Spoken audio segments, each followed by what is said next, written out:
Yeah, here, let me get up. There we go. Yeah, I'm sure everybody's enjoying that. Yeah. This ain't gonna work very well. Yeah, nobody's there. Mine's going way back. We'll figure it out, I promise. We're trying to figure it out, guys.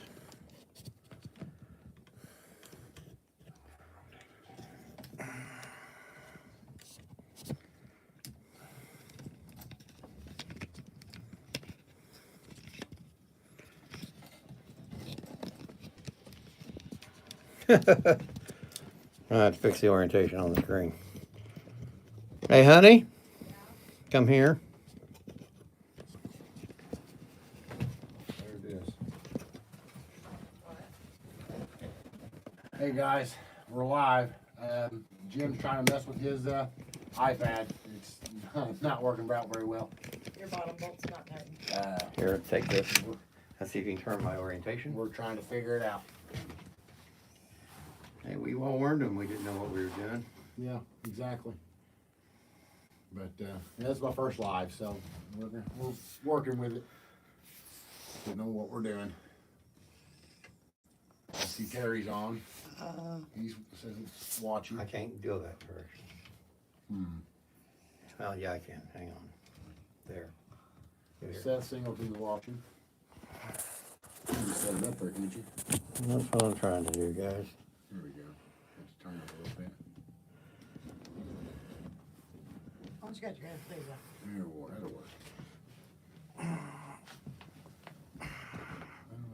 Mark Church is on there. You're gonna drop that iPad. Now hold the iPad. Here. Point it at him. He can talk. We'll get it out, figure it out, I promise. Promise, we'll figure it out.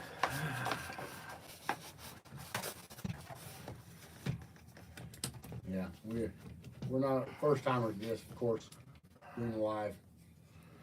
Yeah. Fun. We'll figure it out one day. It's basically trial run anyway. See how it's gonna work. That's good. Keep messing. Okay, you're good. Hey, I think we're there. Yeah, until somebody hits that and knocks it over. Yeah, Maybe the dog. maybe the That's dog what this says. All right. Bring them on video. Huh, I can bring Dave on. That's kind of cool. Ah. Well, there's 13 over here. Yeah. I don't see any of the comments, so I gotta figure out how to turn There's comments. Steve. Yeah, I don't know how to see the comments. Yeah, I do. All right, we gotta figure out how to turn the comments on. Sorry, guys. Let's see. Hey, I don't know. listen. Down. His voice.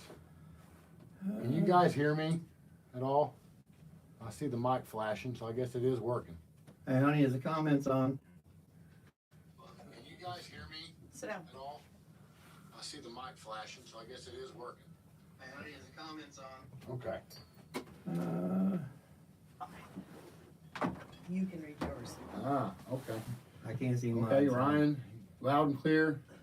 JC Wright, what's up? Yeah, Dave, just like working on a truck. Best way to learn is to do it. That's right.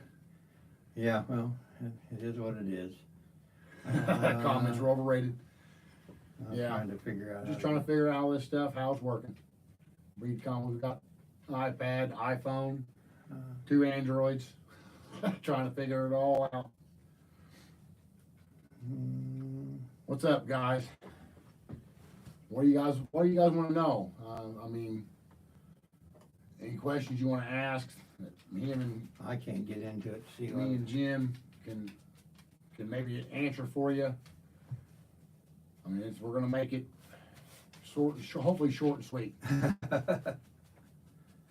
Well, I ain't figured out how to turn the comments on yet. Yeah, maybe. I don't know.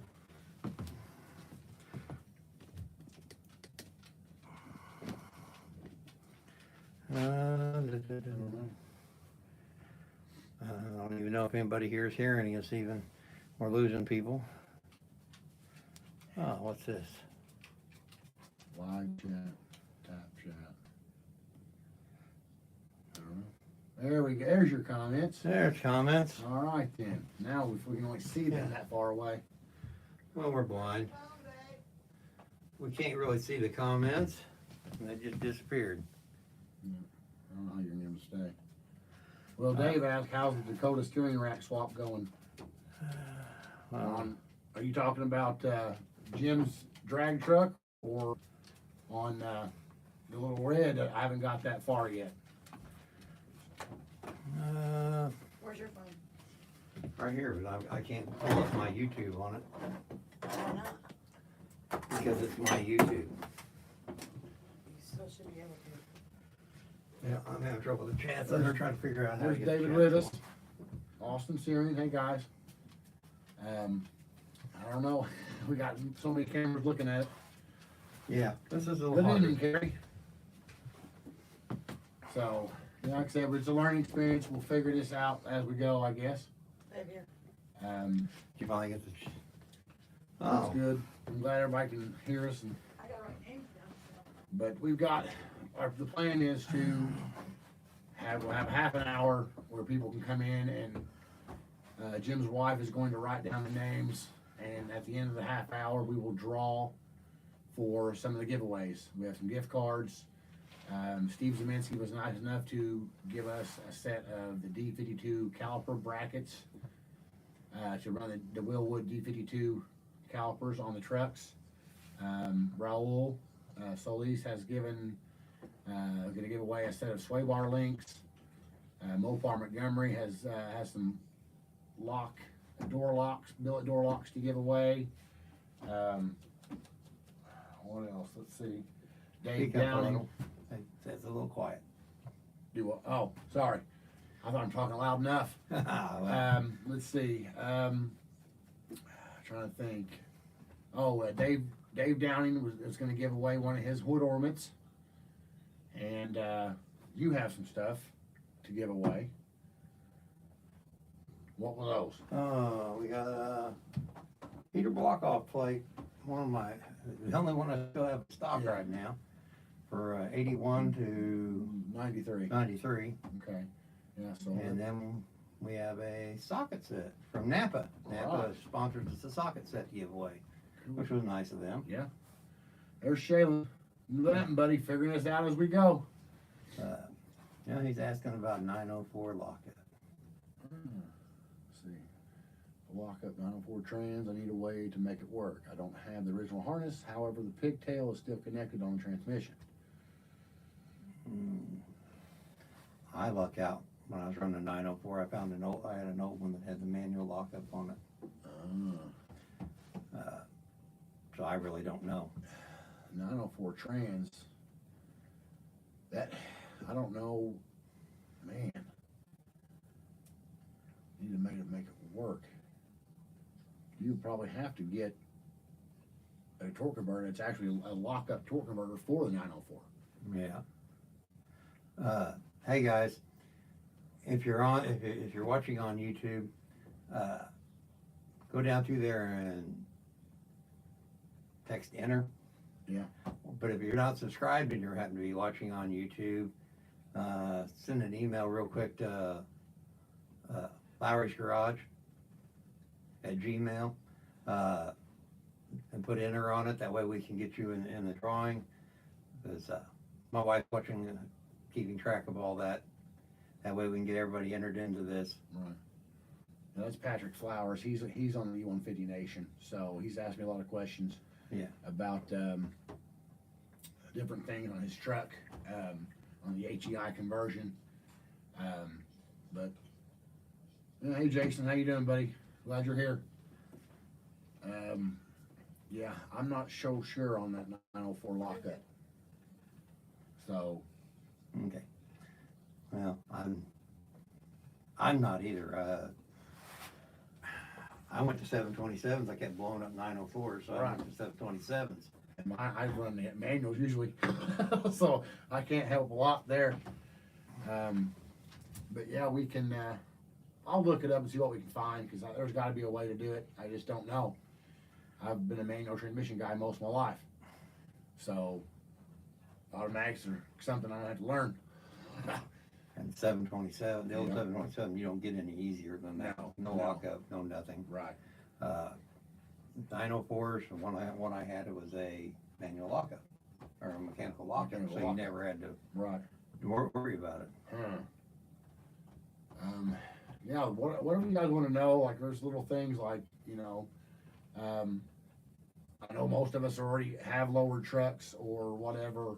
I did learn something a while back that my Right. truck has a little bit of, a rake to it. I'm not a big fan of the hot rod style rake. If I'm low, so Dave Downing has done it to his truck where he had a 2-inch drop shackle to the back to level it out. So that's what I'm gonna do to mine, cause I can't stand the stance it has now. It's not even. Yeah, I won't be hauling much, but I will have it where it's even when it's done. Hey, James Brown, Hemi Swap the World, that's right. One truck at a time. Yeah, so Justin Reed, there he is, Hemi Swap the World. Mm-hmm. But yeah, it's definitely a learning experience, Shaylin, for sure. I mean, it's, going into this blind, not really knowing what we need to talk about, what we need to, discuss with everybody. If you, like I said, everybody has a question, ask it. I don't know. Yeah. I know. You do this stuff on Facebook, on No, YouTube. Well, believe it or not, this is actually harder than doing it on the camera, because you can rewatch it, and if you don't like it, you just, okay, redo it. Mm-hmm. Here, if you mess up, you just mess up, and they just Right. have to Yeah. poke at you for doing it, for Exactly. Yep, I messed up. I'm human. messing up. So, but there is something I've been itching to do, and I talked to Jim about it a while ago. I can never leave nothing alone. I always have to be different. So, the next big project for the truck on Little Red with the forward tilt hood assembly is I'm gonna go suicide the doors. And I've got an idea with leaving the door handles the way they are, make it appear stock, and make them work, so when I push that button for the latch, I'll use poppers to have the doors open. So, we'll see how this works. I'm curious, so he gave me an idea of what other type of hinges to use, because I was gonna use the auto lock system. But I think maybe old 40s or 50s Chevy truck or 60s Ford truck hinges might be the way to go, just for the sheer fact of making it custom and not like everybody else's. So, You need hinges to overlap the door. With modern trucks, the door Right. tucks in when you open the door. Yeah. You want them like an old truck that open they will open over. yeah, over the trim that I don't have, so that would, yeah, I got trim we can put on it. I don't need trim. I like it clean. If I had the upper trim already, I would probably leave it, but yeah, so I can never leave nothing alone, so it's yet again something custom to do. Hey, they need to comment so I know who's Okay, watching. Ryan Becker, he has said enter. Got it. Austin Searing, He said enter. Put Patrick Flowers in for sure. Got Yep. it. Everybody that's commented, I've got. And you can pull my email, open it up here in a little bit. And like I said, first 30 minutes, we're going to take all the entries I'll we do can that get. in a minute. yeah. But they need to comment so I can write the Okay. name down. Yeah, guys, you guys that are on D150 Nation watching the live, just comment, enter. Like I said, that way we have your names. Jim's wife can write it down, and we'll start, giving some things away. That way we know everybody who's here. Yeah. Well, We don't want to give something away if somebody's not here. If I go through and randomly select a name and put it in the wheel, if she has some kind of wheel where she can put names in and spins and it stops. So, okay, David Rivas. Got it. Okay. But yeah, I'll show you the. Does it need to go? huh? Ash, does it need to go? But these are the caliper brackets that Steve Zeminski has for us for the D52 calipers to go on our trucks. I got a pair of them, of course. So those will be given away shortly to somebody. They have the bolts to be installed. I gotta buy me a set, cause they're nice quality parts, and I eventually want a nice set to put in front of my truck. You can't win them, but sorry. I know that's why I can't win them. You can't win them. So that's okay though. I'm fine with that. But I did learn something the other day on, I'm sorry, but I can't remember the member's name on D150 Nation right offhand, but he actually used an 07 Jeep Liberty rear brake setup from an 8 1/4 and bolted it right to his 8 1/4 of his truck, which they should work on 8 3/4 and 9 1/4 as well. There was no modification besides, of course, running a different, brake line routing.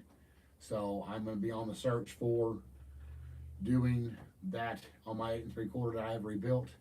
And I was going to do a rear disc brake kit, buy a kit, but now I'm going to do it this way, just so you guys will, I'm actually going to do hopefully a video on YouTube through D150 Nation on the install process. I just need to get everything gathered up and go from there. I'm still learning. I'm still new at this whole videoing thing, so just bear with me. There's a couple videos on the D150 Nation YouTube channel, and it's just me talking about the stuff I'd gotten from a Ram Charger to Hemi Swap it.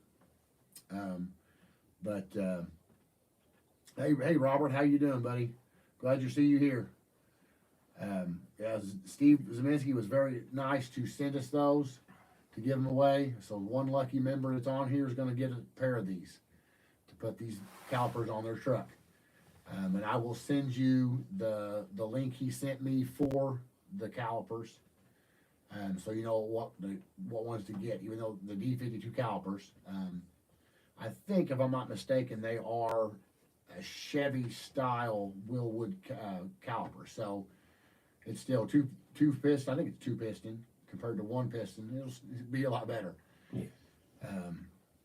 So We need to mention to them they need to go on Facebook and subscribe to the D150 Nation. Oh, on YouTube? On YouTube. Yeah. On YouTube. Subscribe to D150 Nation. He's gonna have a YouTube channel there. It's easier when we do lives for me and him, being we're 50 miles apart. If we do it on YouTube, we can both join at the same time And be at our own houses. and be in our own houses, so we ain't got to drive an hour to be at the other guy's house. Not that I mind him being here, but Right. However long we're on here, he's got another hour drive home. Yeah. And hey, like and subscribe to Lowery's Garage. Yeah. Yeah. Definitely. We Yeah, Justin, thanks. Yeah, Chevy 2 style 2 piston caliper. Thank you. That's what I was thinking, but I wanted to make sure not to give wrong information. So, yeah. we're hoping to be able to add other YouTube channels that Yeah. are on the D150 Nation later. Yeah, I don't, like I said, we were gonna have like a multi-stream channel type thing, I don't know, but not knowing what we're doing, so I wanna make it where we can invite a few other YouTube channels into these lives. If it becomes, something people wanna see more of, we can do these. But I want to do a trial run to make sure that, it's something people wanna see. That way we're not wasting our time and we're not wasting your time, by not wanting to watch it. So, but, trying to kick you out. Okay, Austin. But, so Shaylin says, so what would be the rarest D150 accessory? What do you mean by accessory? Like, from like factory option accessories? Or something that we can add that nobody has added? I don't know what you're meaning by that, Shaylin.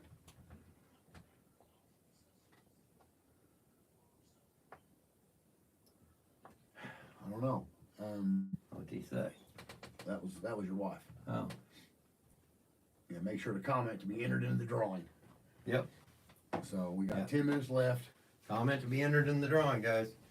We want you in there. We want to be able to give you guys something. There's Dave. Hey, Dave. It's 4:20 there in Vegas. Oh, So you get that one, Anessa? Yep. Okay. Yep. Dave Beaver. yeah, we want to enter you guys, so, Yep. There's Andy German. Hey, Andy. Hey. What's up, buddy? Marksman rifle, maybe? Oh, yeah, that could be. I didn't think about that. Thanks, Dave. Yeah. Yeah. Kenny Wayne on D150 Nation, a buddy of mine, he lives up north. He had an 84 Marksman. It was short bed, and it had like 26 or 27,000 original miles. It was his father-in-law's. And he had the Marksman rifle, which I'm not sure how many that were made. There weren't a lot of the trucks made. 3,500. 3,500. Total. Okay. So. And that's with the Marksman and the Marksman 1000. Oh, Marksman 1000. Yeah, there was a Marksman 1000 edition. Oh. Because the gun actually was a Marksman 3030 Marksman 1000. Yes, yes. Yeah, Yeah. you know who else has got a Marksman, right? You got one. Well, you didn't know that at the time, though. Oh, I knew it was a Marksman when I cut it up, but I wanted a drag truck. And, Yeah. you know, But yeah, Kenny Wayne had the rifle, had all the paperwork, the box that it came in, all kinds of cool stuff. I've seen lots of pictures of it. The truck is actually for sale again. He sold it to someone, and they're trying to sell it now. But he actually restored it, and he put a 440 in it. It's a nice truck. Actually, as a matter of fact, let's see, Jim's got one. yep. He didn't know any. I knew what it was. Well, yeah, But how that's- rare it was. I knew how rare it was, but honestly, it's a 84 Dodge Marksman. Yeah, It's not a 70 Hemi Cuda, right. you know. So sorry, I know that. Believe me, they all know I crossbred my truck. Right, yeah. You know, But but I have a reason for that. I mean, one, my buddy did it, right, and he's my best friend. yeah. And two, I mean, if somebody wants to send me a 700 horsepower Right. small block Chrysler, big block Chrysler, Hemi, Right. I will put it in there. I mean, that's not a problem. But Yeah. till that day happens, or I blow that motor up, where I got to put something else in it, it's Yeah. going to stay with the small block Chevy. In it. Yeah.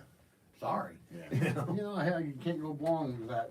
It is what it is. I'm not a purist, but I just like, I like to keep brands with brands, but whatever, that's fine. No, I hear him saying this, but I've got a new project that I'm working on buying. It's a 58 English Ford gasser. And he didn't have a bad thing to say when I talked about putting a Hemi. Gen 3 Hemi in it. Yeah, so, Yeah. he's purist, right? I'd like to see a Hemi in that. That'd be kind of cool.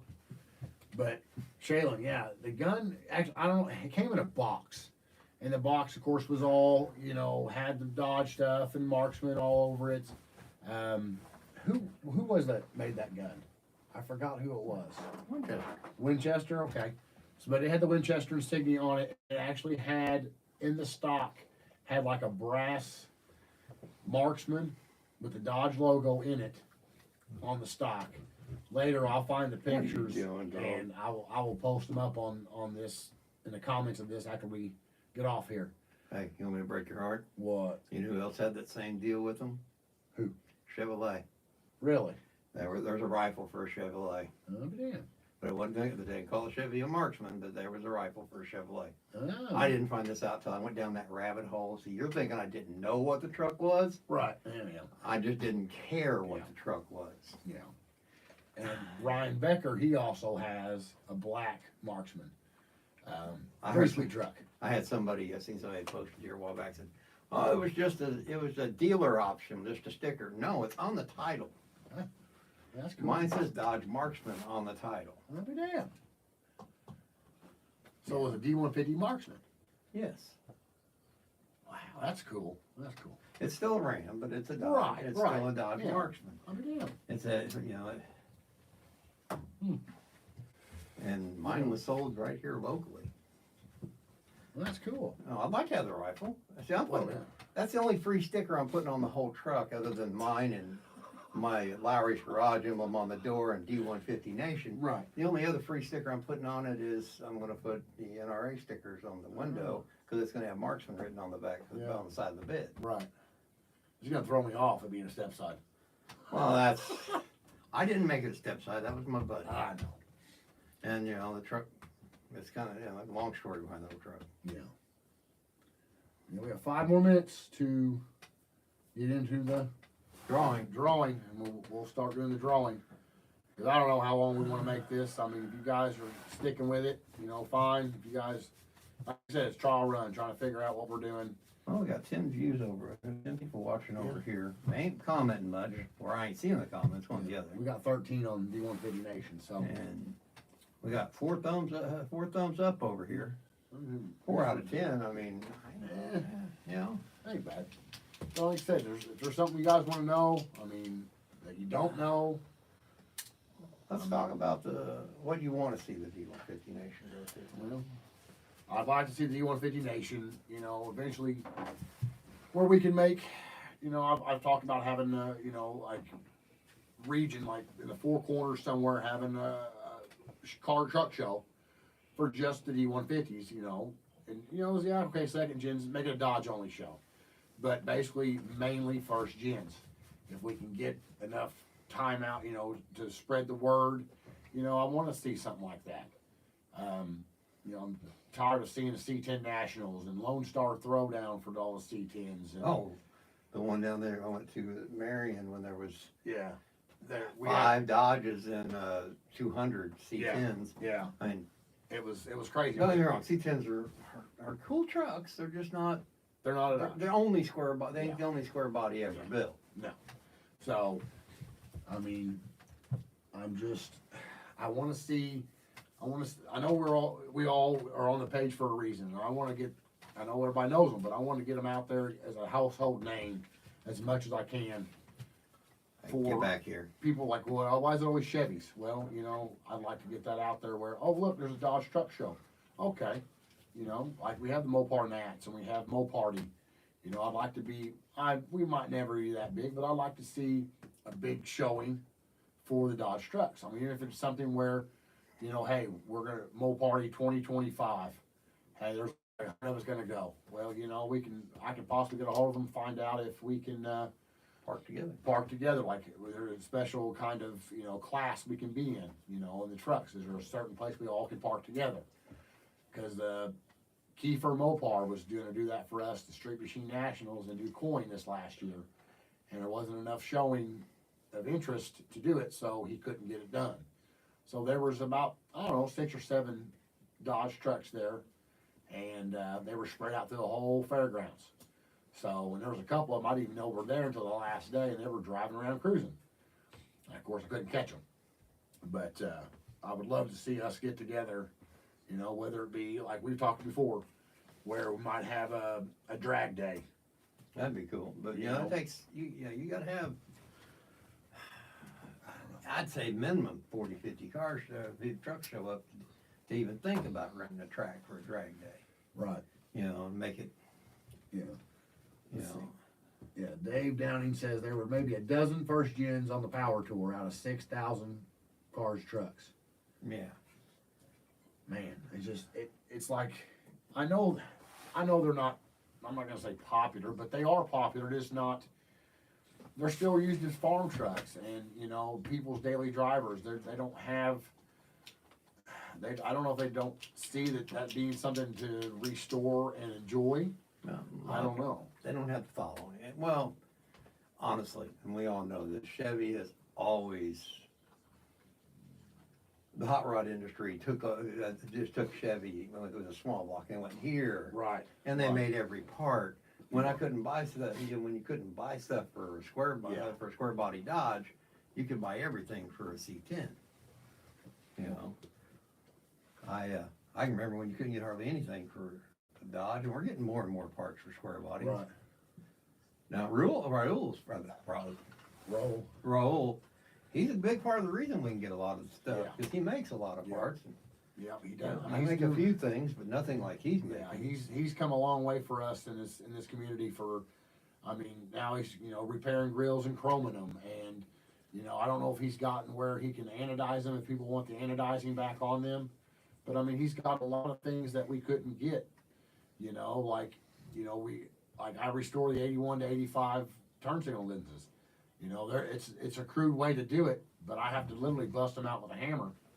Yeah, I And know. grind them out with a Dremel and any kind of thing else I can use, scrapers, whatever, to get that lens out, and epoxy them back in after I paint them. Yeah, Dave's like, I show a lot over this country. I know he goes over to the United States with his truck, you know, but he's rolling around with, you know, a lot of other brand trucks, which is cool. You know, Yeah. he's part of the Freaks of Nature Club, so you know, not everybody's gonna have a Dodge truck, but I would like to have a bigger following for us to get them out there, show them that, you know, these Dodge trucks could be just as cool as a run-of-the-mill C10.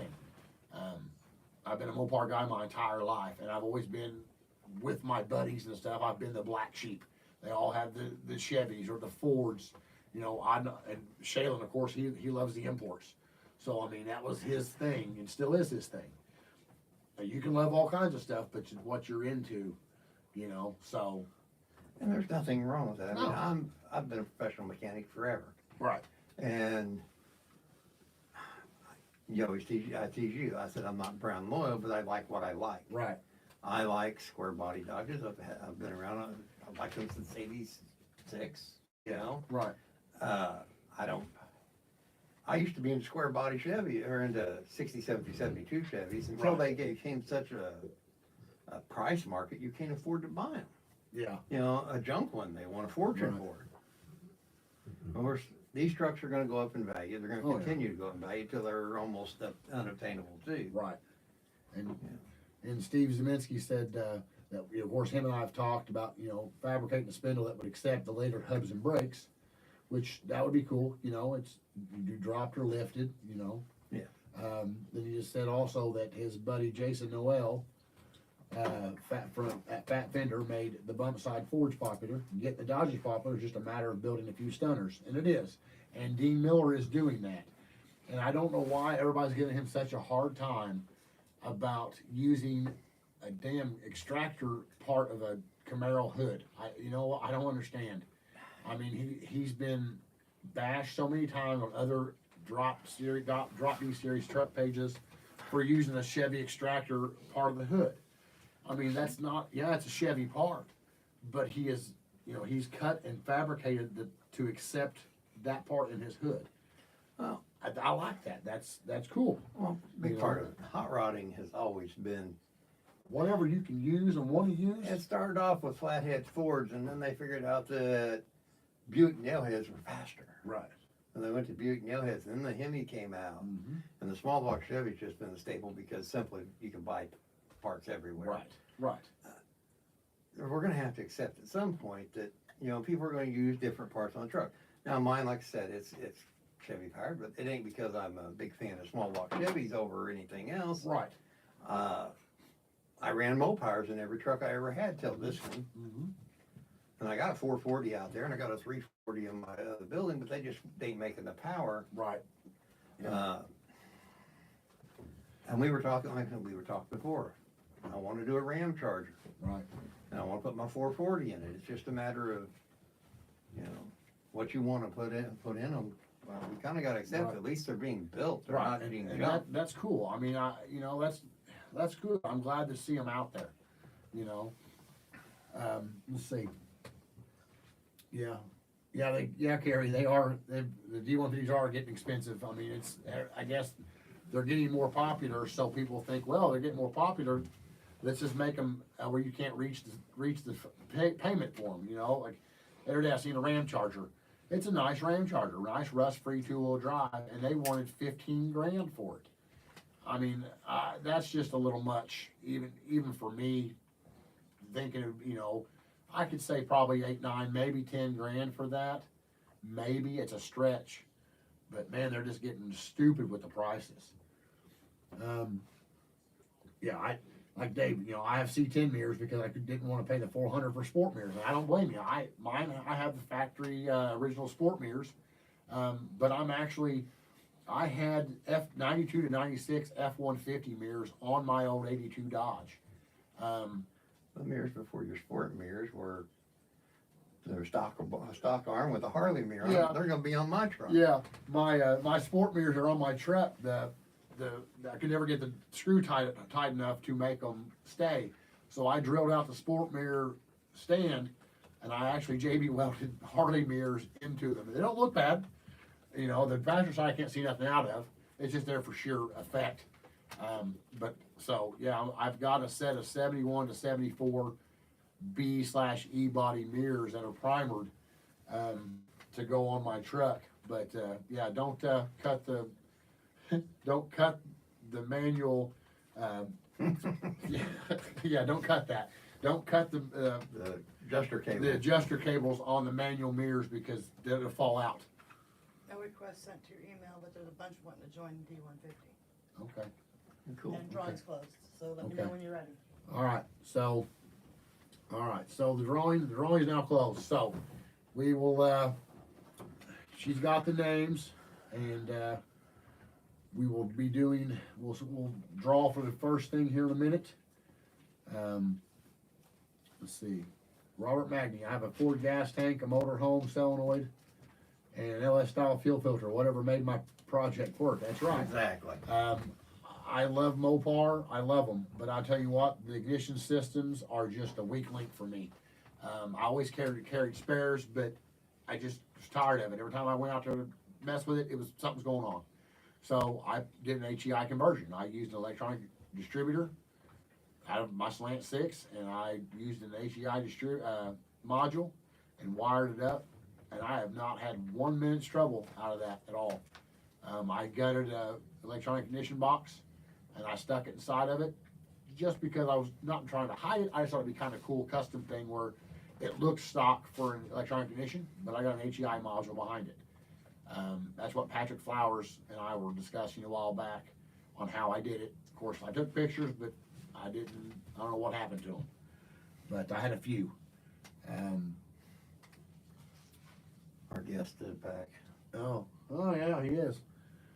But yeah, like Dave said, you know, and Jim, that's what hard riding's all about. I mean, you find things that you like that you can make work and within your budget, make it work.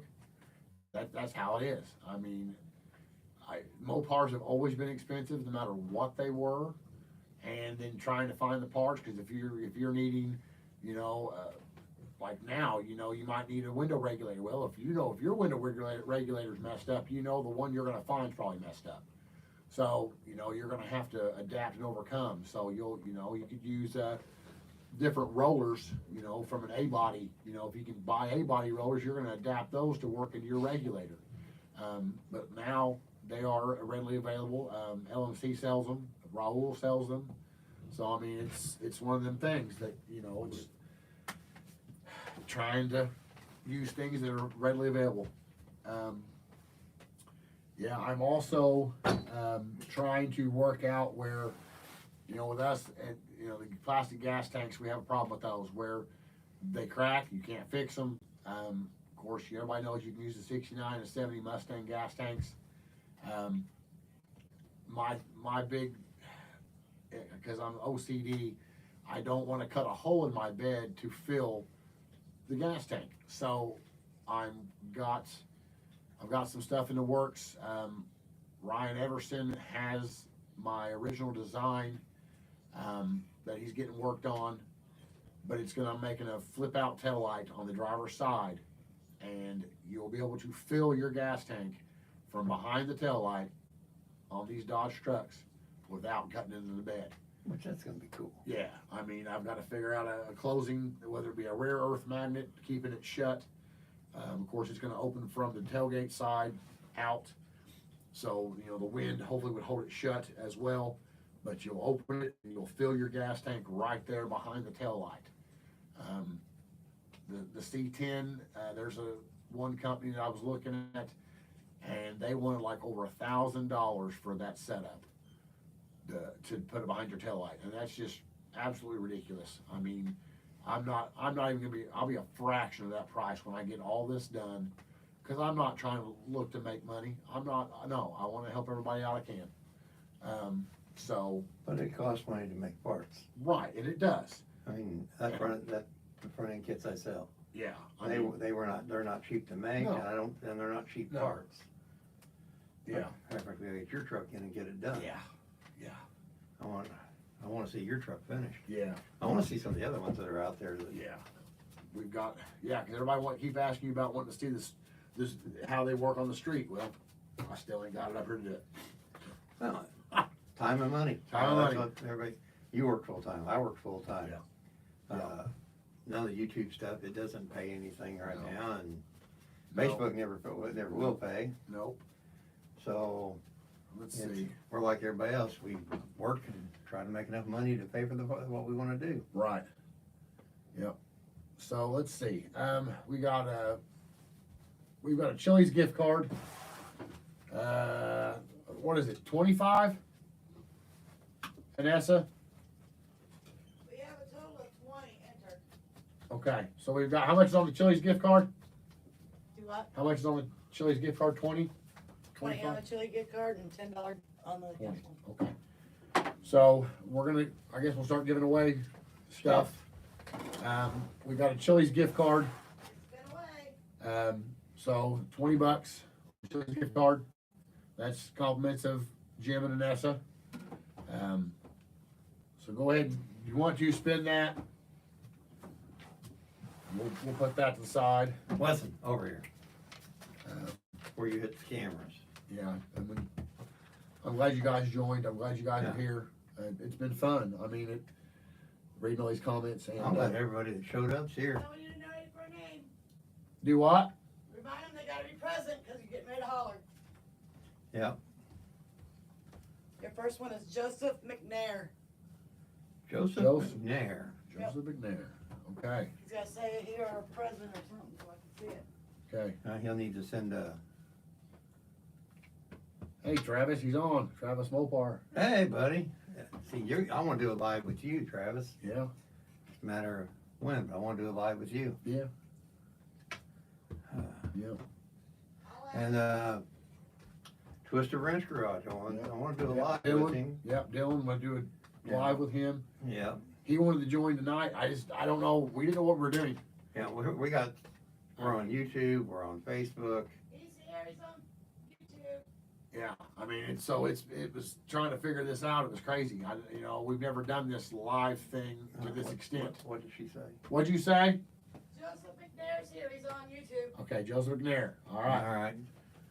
She'll need you to send, I have his info. Okay. oh, she's already got it. See, she's She's the on. Oh, exactly. Hey, we're Mopar Montgomery, what's up, buddy? I'm glad you made it. Hey, buddy. Yeah, we're goof offs compared to her. She already Yeah. got that figured out. Yeah, oh yeah. Yeah. So, okay, the next thing. We gonna give away next. I don't know. Let's see. All right. How about Raul's sway bar links? That'd be cool. So he's got. Did Raul make it in here? I didn't see Raul. No, I didn't see Raul in here. But yeah, Raul will spend for Raul's sway bar links that for what he's giving away.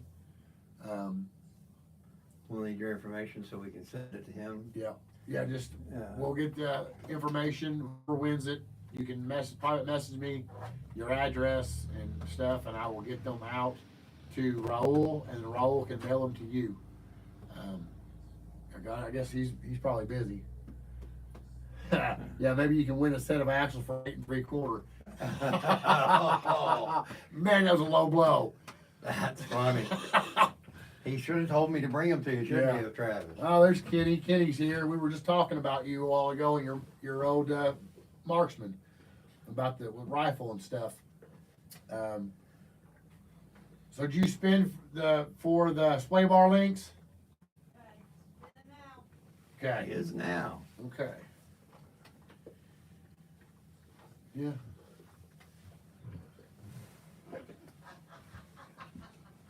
What was that laugh for? What was Kenny's last response? Kenny Wayne? Yeah, what was his last response? He said, I'm here. There's another one. Well, there's Mopar Montgomery. What's up, dudes? Nope, there's another one. That's Robert her. Magny said, hey, Ken.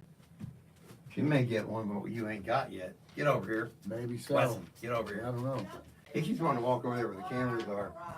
I know what happens if that big glue gets over there. We end up with a camera on the floor. Yeah. Number 20 is unfinished project. Number 20, unfinished project. The unfinished projects. I see him all the time on Known Internationals. Yep. Yeah. Okay. Okay, here's the name put on it. Okay. That'll be for the sway bar links. Yep. Okay. So that'll have to, you have to get hold of him. Which one was he on, honey? It have to be YouTube. It was on YouTube. Yep. Can I have a pen, Anessa? Please?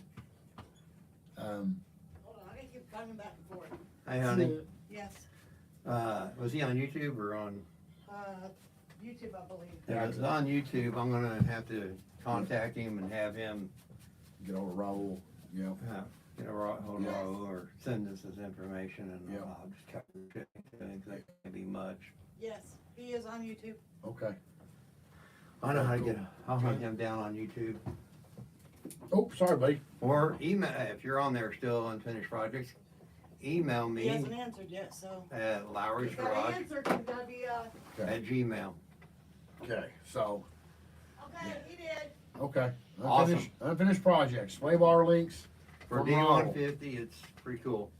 What will we give away next? We got to show the fuel card. Yeah, so I got a fuel card.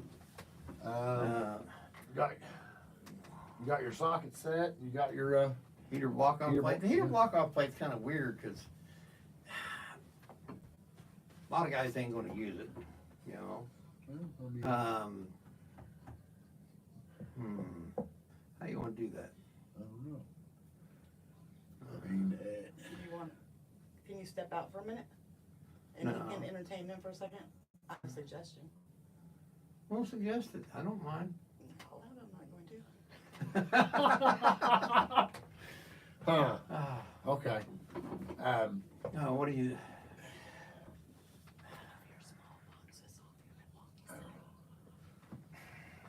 She's gonna make you go through there, ain't she? Uh-huh. Hey, I was trying not to do this, guys. I really was. Now my dog's gonna want to try to follow me. No, you Yeah, gotta go you that way. will. Yeah, we're gonna have to get your axles to you, Travis. With my kids when they were in, uh-oh, he's gonna mess it up. No, Weston. Oh, I'm just here. I got an idea on that. What? Get on your computer. Keep an eye out. Okay. The first person that says they want a 81 through. Wow, that's cool. 93. 93 heater block-off plate There gets you it. go. Yeah, that's what Justin just said, just ask. Hey, So- dog, get out of there. See, I told you the dog was gonna come through, guys.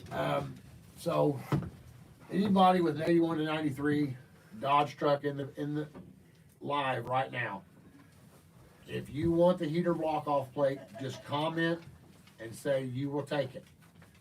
And it's yours. And First it's one yours. to do it. First one. So, I don't know how fast this comments come through on my end, but Jim's wife is watching it. So, anybody with an 81 to 93 that wants this heater block off plate, just say you want it. The first person to say they want it gets it. So, And if nobody does, we'll save it for the next round. yep, save for next round, no big deal.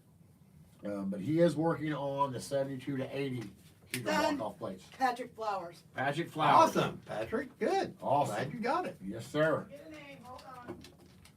He's on D150 Nation, and he's on YouTube. Now Napa did good by me. Yeah. Napa did good by me. Carlisle said, Yep. Yep. "Hey, see it on your camera because Yep, you ain't there. tall enough." Yep. I'm short. Carlisle There it is. said, Yep. "Oh, what is that thing? 14 piece, 3/8 drive, 6-point. Yep. Don't you know?" So we'll do that. So we'll do that one. Yep. We'll do a draw. We'll have her spin the number up on it. Yep. So go ahead and Nessa and spin for the socket set. Now, see, Napa should have got me a banner or Exactly. sign. I'd put it behind me the whole time. They could have sponsored this deal. Yep.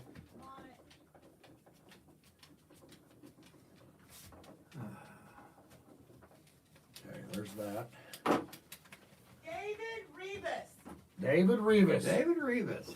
All right. That's the guy with the This is the bareback Ram Charger. bareback ram charger. Yep. That's a bad little ram charger. Mm-hmm. Yep, I like watching his videos. Get to see that. Yeah.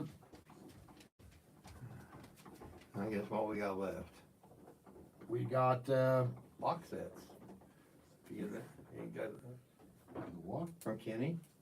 Oh yeah, we've got Kenny Mopar Montgomery has given away gonna give away 3 built aluminum style door locks. Red, natural, and blue. We could do this. We could. First one to win gets pick Yep. color. Yep. Second one to win gets to Yep. pick between the last 2 colors. Yep, that'll The work. third one to win gets, well, Yep. they get stuck with whatever color that happens to Okay. be left. So, yeah, go ahead, in essence, spin for the door locks. We have 3 sets. The first one that wins gets to pick the color. Oh, my lord. 2.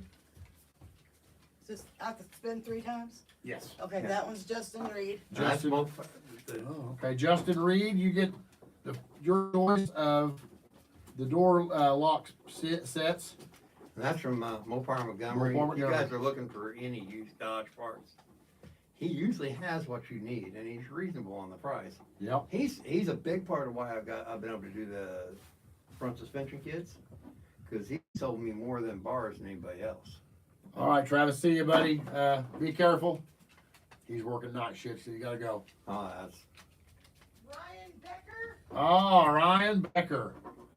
Ryan Becker, you get second pick of the door locks. what color you want. So, okay, Justin Reed said he'll take natural.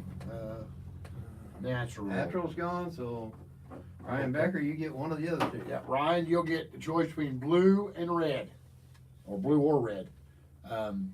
So that will be. I'm not saying his name because I'm gonna screw it up. The buddy you brought here. Shaylin Horton. Shaylin Horton won. Shaylin, you won the 3rd set of door locks. If I wasn't screwing that one up. Yeah, that's funny. So. Yep. I had fun. What, Anessa? Ryan Becker wants red. Okay, red. All right. Okay. Let's see, what else do we have to give away? There we go, that deal. Right? Yep. So Shaylin, you'll get the blue box. I'll have Kenny send me and I'll bring them to you. We have got a $10 gas card. So from Jim and Anessa. So you can spend for the $10 gas card. Yeah, one of you will be able to get to work one day. About one day nowadays, Yeah. the price of gas. You might be able to mow your yard. Doubting? Who is it? Glenn Doubting? Glenn Dowding. Glenn Dowdy. Glenn Dowding. Okay, so I believe he is on D150 Nation. So, We've had winners from both. yep, I will write his name here. Wow, we're up to 15 over here. Yeah. Like I said, like and subscribe Lowery's Garage on YouTube. Like and subscribe D150 Nation on YouTube. And hey, if you ain't a member of D150 Nation Facebook group, you should be. Yep. It's pretty cool. They got a lot of stuff on it. Anything you want to know, it's on there. Uh, I mean, if we don't know, I'm sure somebody on here will know. yeah, yeah. I eat, sleep, and breathe these Dodge trucks, Mopar in general. But I have been around these trucks for over 20 years myself, owning them, and trying, finding guys around here that might have parts. Any truck I see driving through anywhere, I'll stop and knock on their doors. Last one's not claimed yet. Okay. Last one's not claimed yet. Nope. Well, For what? the gas card. Oh, Glenn Doubting, yeah, Glenn Dowding, you won a $10 gift card for gas. whatever I call it. Yeah. All right, so, well, let's see, okay. We're gonna do Dave Downing's hood ornament. They will be, they'll get with him and they can choose, I guess, Dave, you're gonna let them choose whatever, ornament they want. So go ahead and spin for that, please. Spinning again.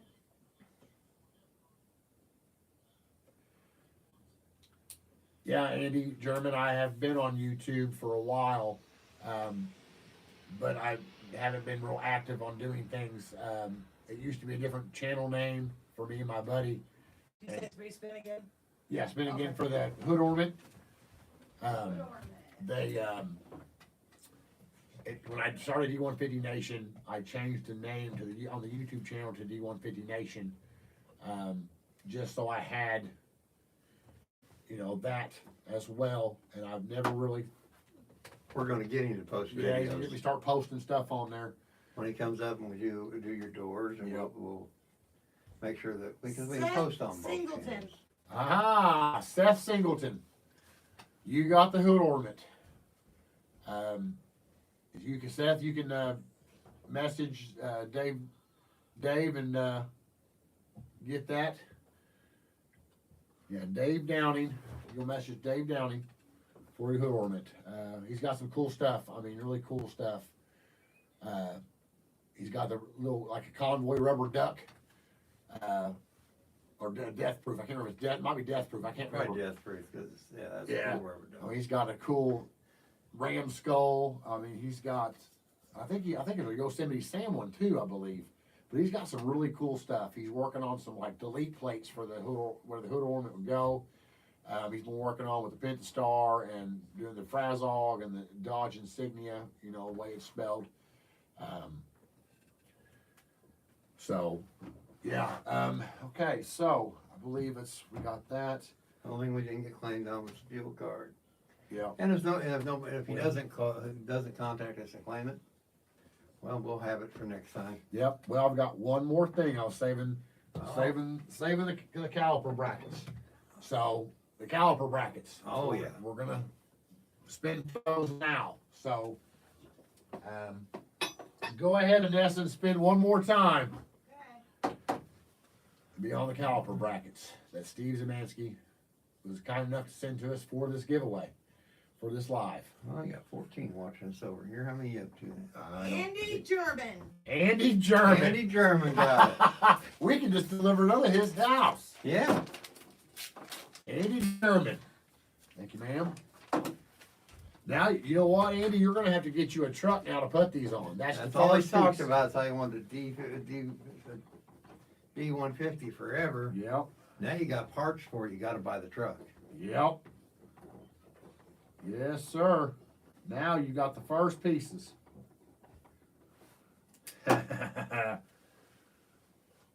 Yep, got a bunch now. Hit me up, Seth. That's what Dave said. That's cool. But yeah, I think that's it. I mean, a lot of stuff. I'm glad I had fun. I definitely had Oh, fun. I had fun. This has been awesome. Yeah, I mean, I was nervous, like, well, not really nervous, but it was like, man, I'm talking to myself like into a phone, It's better, I promise you, it's better with two people here. Right. than just- Because when I did it the other night, first time I ever did it, horrible. Yeah, it's horrible. And thankfully some people subscribe to the channel and they've been real nice. And thanks to my wife, especially for. Yes, thank you. Because honestly, me and him would have been, I would have been like, well, here's this, and then comment. I don't know what to do, yeah. because I know there's some kind of wheel you can spin for these raffles. She went to that random.org, put everybody's stuff in there. That took 7 devices. Yeah. Jesus. Yeah, we've had 7 devices running in the house. Oh. My phone, his phone, Yeah. my iPad, her computer. Just- Dual screen. Huh? Dual screen. Dual You have screen your phone. computer. Jeez. Your computer. Yeah. My computer. It's been an adventure, guys. Yeah. Andy German says, "Oh Lord, pressure." Well, there you go. Now you've got the first pieces, bud. Now you're going to get you a truck. Yeah, I think it's awesome. I've been waiting for him to get a truck. Yeah. Now you got to get one. I like the fact that there's guys all over the country. Oh, yeah. But it's cool when there's quite a few more guys just in this area, Right. because there ain't a whole lot of us. No, I mean, When you see them, half the time when you see one driving down the road, it's somebody's work truck and Yep. it's beat to. beat to hell.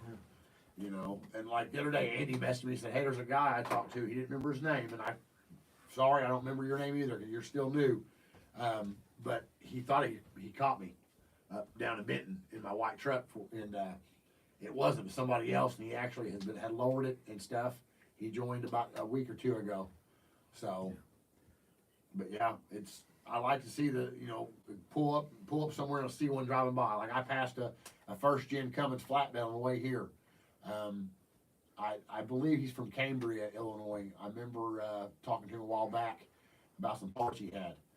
But Yeah, they're gonna see the people that are watching me on, whether it's D150 Nation, or if it's on YouTube, they're gonna start seeing, after the truck's painted, they're gonna see me working on other projects. I'll always be doing D150 stuff. right, yeah, I mean, yeah, I'm a Dodge, I'm a D150 nut, so I'm always gonna have something to do Right. with it. But I still got a rat rod to build. right, yeah. You'll be off posting on D150 Nation for a while, building other stuff. So. Yeah, well, I'm still gonna post. 'Cause Yeah. I'll be drag racing. I will be Right. drag racing the old truck, Yeah. see how fast it'll go. Right. I won't put for a while. I'm not posting how fast it is until after No Name Nationals. Because, Yeah. I want it to be I want to be as covert as I can about how fast I am until I go to D150 National, or to No Name Nationals. Yeah. Yeah, Austin Searing, he said that there are at least 4 nice ones up here by him, which he's up in Nashville, Illinois. Oh, cool. So, and then Justin Reed said there's quite a few in North Texas. Well, I figured Yeah, down south for sure. Texas has got rust-free stuff, and my truck being as rust-free, just needing a rocker panel for Southern Illinois is Right. almost a miracle. Yeah, definitely, yeah. Yeah, Mark Church says I need to stock some D150 Nation decals. Well, yeah, we do. I actually tried, my wife has a Cricket, so I've played with it, but to get them as small as we need them to have them on the windows, that's a lot of what they call weeding, and I just don't have the patience for that. So I'm gonna have to get with a decals company or a sign company to make us some decals. I'm supposed to talk to one here in town, because I'm gonna make Lowery's garage window decals. Right. We need to get some D150 Nation shirts, man. Yeah, I need to get with Ryan Becker on the shirts And again. at some point, if there's interest in them, I'll make Lowry's Garage shirts. Yep. But we'll have to see if there's interest in them. It's hard to invest the money and jump out and invest the money if you ain't sure they're gonna sell. Yeah. The last thing I need is 50 shirts sitting here. Right. Yeah. And JC Wright says, all my buddies are C10 guys. I'm the oddball. Buddy, I Yes. feel you. I've been that way my entire life. It's always been Ford and Chevy guys, and I've always been the oddball. But, they can appreciate something that they don't see every day, for sure. I've had a lot of Ford and Chevy guys come up and talk to me when I was driving my Dodges, because you don't see them every day, and you see one that's lowered and it's nice, Yeah. it gets their attention. Well, Shaylin, I'm kind of curious of where that would be at in Johnson City, because I'm kind of curious on who would be out there. That's just the next town over for me to find out who's got that red Dodge. Because, yeah, fresh coat of red paint. That's cool. Yeah. Want to find him. Yeah. I'll have to do some digging around and driving around so I can't cause any trouble. To see if I can find him to come out. There's a guy, I don't know if he's still got it, lives over here in the next town over. He's got a little primer black Mm. lowered Dodge. Yeah. Last I knew, he was working on a 383 for it. But I have not seen, I gave him a fender. He come by here and told me, hey, you know where I can find a fender for it? And I go, yeah, I dug one out Yeah. of my stash and let him have it, because, honestly, there wasn't that many people coming by looking for a Dodge fender. Although, we are gonna be parting out a Ram Charger. Yes. Yeah. So There's gonna be a lot of parts for a Ram Charger. I bought one.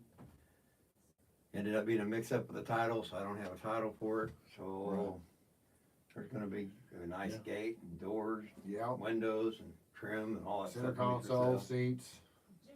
Yeah. Yeah, I call them angle regulators. They're electric, sorry. Oh, they are electric. Yes, they're electric. Ah, And the okay. only manual regulators I got, you can't have. They're in my truck. Yeah. Yeah. So, But if we look in my old shop down there, I may have it set. yeah. Well, JC, see, how do I like my reverse hood? I love it.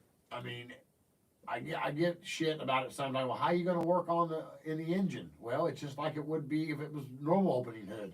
You don't hit your head now because it lays real far forward.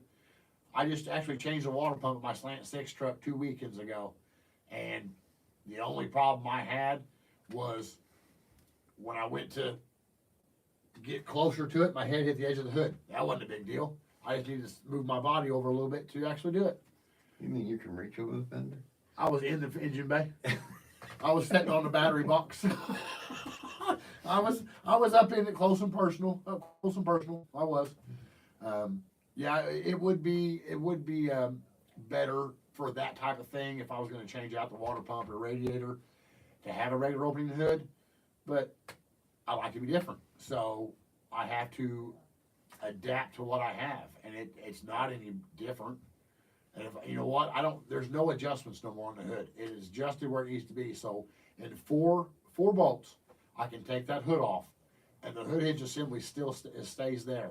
I can set the hood on the roof of the truck, on a mat, and I have somebody else help me put the hood back on with 4 bolts.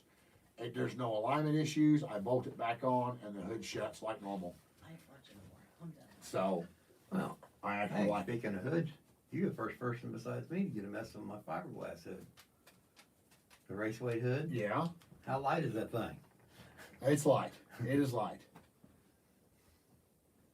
Well, Johnston City, Illinois, John, not Johnston City, Tennessee. Ah, So I was like, wait a minute. Yeah, Robert, I love Travis's hood scoop, the air grabber on his truck. yes. When I first seen that truck, I actually asked him, how did you do that? Can you tell me how you did that? And he said, well, he bought the truck that way.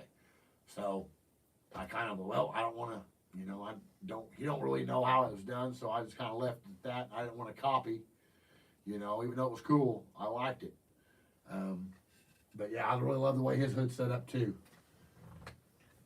Sitting outside the garage. Let's see.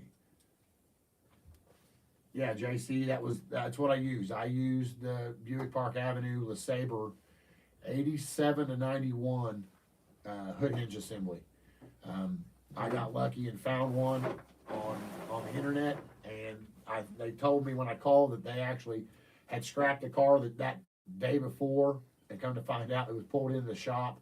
Somebody bought the motor and transmission, so I actually got the reverse hood assembly for it.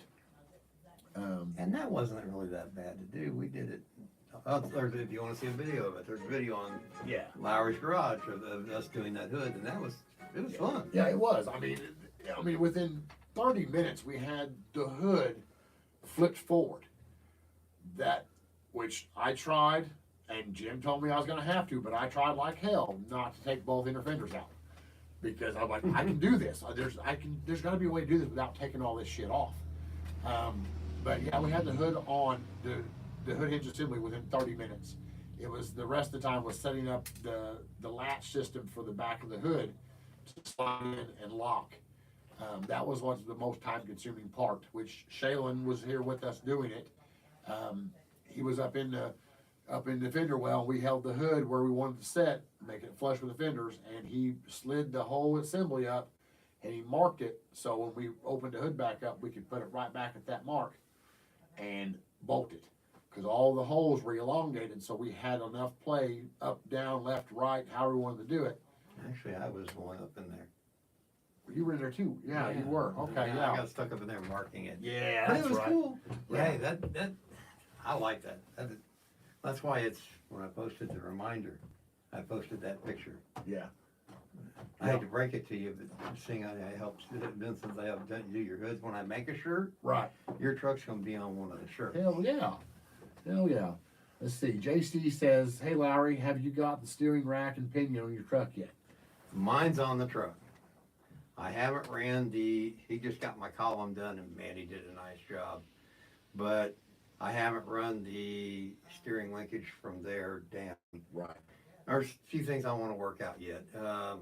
I'm not getting as much steering angle as I want. And either I'm going to end up changing my spindles, Right. or I'm going to end up cutting and re-welding the mounts on the stock spindles, Right. which isn't that drastic for me to do. It's Right. that drastic. I wouldn't do it for, you know. Somebody else. Me doing something like that for myself is one thing. Doing that for somebody else, Right. I mean, I know Steve Zeminski's actually, he's trying to make spindles, and I don't know if he's gonna be making drop spindles. Cause I know the first gen Dakota ones will work, but I don't know exactly what kind of setup he's gonna go with on how to. See, I thought about just going and getting regular Dakota spindles. I don't need it sitting any lower. Right. I just need a shorter arm on the spindle for the steering link, so it will have more turning radius. Yeah. Cause when I did that for you, measuring mine, what it was like, we figured like half an inch or a half inch difference Between what I got and what you are. from what stock is to what yours is now. Yeah. So that wasn't so bad. I mean, it would turn good enough for the street. I would just prefer it turn a little sharper, and that's just me. The rack's not really that hard to do. But until I have the bugs worked out, I've had several people contact me about Right. building stuff for them. I just have to, I gotta get all the bugs worked out before I'm Right, willing to yeah, sell something. exactly. The radius bar kits, I know how they're gonna work. Yeah. I don't have, there's no wonder how it's gonna work. I know how they're gonna work. Right.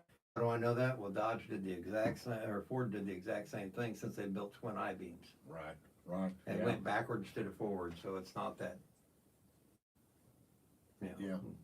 Well, Dave says we need billet door hinges. So that might be something that, Who are those? might be, I mean, well, that billet door handles was Evolution Garage. Yeah. And, I forgot the other guy's name who was actually doing, Oh, door hinges. door hinges. Yeah, he wants door hinges. That would be something, maybe Steve Zeminski could, maybe do some R&D on the billet door hinges. That would be kind of cool. JC, I'm not running Dakota spindles, and he's not yet either. I've got the stock spindles with van lower control arms, but we will be putting on his rear radius arms, which takes the strut bars from the front, cleans up the front, and puts them in behind and welds to the frame. On lower trucks, it would be a lot better because it's going to keep stuff out of the way of the front. It'll get rid of the front where the strut bars mount in the front. Those will be lobbed off, and you won't have to worry about. I hit those every day on the way home, crossing Route 13 and 148, leaving work. And if I don't slow down, I will drag those every day. They're flat on both of them going home. I've looked at them. Let's see. Well, Robert, what front springs are softer to make the ride a little better? Well, That's really. some of them, on my Ram Charger when I had it, I ran the 2000 Extreme S10 Blazer coil springs. They're heavy duty, but a lot of guys say they're kind of soft, but they will lower your truck another inch. They say they're kind of soft, spongy. I personally didn't notice that. Being how it rode before, I thought it rode a little bit better. I mean, but that's just me. I don't take mine, on dirt roads and gravel roads. I drive, pavement most of the time. If I see potholes, I swerve them. I don't hit them. I'm running that 95 S10 springs Yeah, that are full height right. because I trimmed them down for travel. Right. I don't know that. The trucks ain't much heavier than an S10. An S10 weighs right around 27 to 3,000 pounds. Those trucks are Right. a little heavier, but not so much heavier. A good set of gas shocks will keep them from being too soft. Will make it ride good. Yeah. The S10 spring. Well, Robert, the front springs are softer. See how your back is really bad shape. Well, yeah, mine is too. My neck's been fused three years ago. Let's see. I've got stock D150 springs, half-ton springs in mine with the van lowers. And I'm going to tell you what, I mean, to me, I've got stock D150 shocks front and back, a rear flip kit, and it rides really good. It handles really good. I mean, I don't bottom out, you know, but I would think if you wanted a little stiffer ride, which you don't, so I would go half-ton springs. I will later here when I get home, I will get you the link for them if you haven't already found them. But you just need regular old half-ton D150 springs, and stock shocks. Then they're talking about using A or B body. It's like 66 to 70, 72 B body rear shocks on the rear of the trucks too. Will allow it not to bottom out as bad once you lower it and you might haul something. Let's see. Yeah. JC, yeah, the door handles are in need of a little bit of styling, but Evolution Garage makes some billet door handles. They're a little pricey for me. They're $500 for a pair of them. That's a little pricey. I mean, it's. But if they're making them billet, Yeah, I mean, I'm machine not. work ain't cheap. No, and I'm not knocking that. I just, for an average Joe like me, $500 would go a long way on doing something else. And that would be, I could buy a bunch of parts to, front end kit. I can rebuild my front end for $500, that it probably needs. Cause I've had the truck a year and a half now and I've drove it every day. So, that's something I gotta look into. Also, let's see, how low of a drop am I running? Well, on my truck, it's got van lower control arms, which gets you 3 inches of drop. Nothing else has changed. You keep the stock D150 springs and the stock shocks up front, and the rear flip kit, which will give you, depending on if your leaf springs are sagging and wore out, can give you 5 to 6 inches of drop.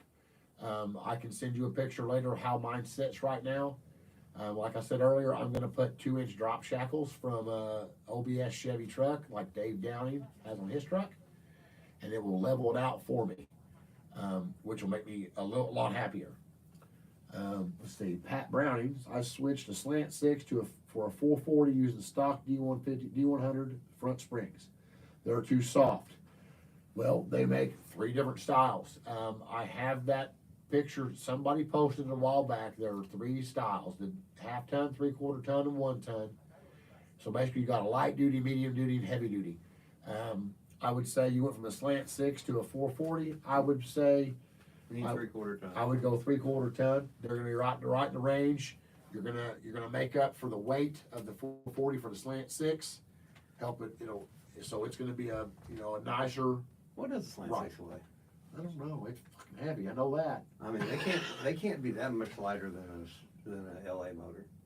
No, I mean it's only missing 2 cylinders. I mean, really. Yeah, and 6 actually sticks out farther forward, Yeah. so then that makes a difference. How much knows what you got? I didn't think. Well, I've got one on his engine stand. Yeah, I can tell you what we got a big block. We could weigh one of those. We have a Yeah. small block. We could weigh one of those. We'll have to get that one. Find out one. Yeah, and find out what it weighs. Let's Somebody see. out there's going to tell us what they weigh because they've already done it. Yeah. Let's see here. Let's see, bad I run stock springs, pull cool off.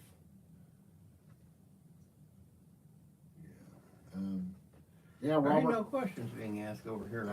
Robert, I would actually look to see on your springs and see if there's some kind of part number on them. If you can't find your paperwork or something or where you ordered them. Your truck's a I don't know half how ton much. anyway, so I'm kind of curious if you might just have the half ton springs.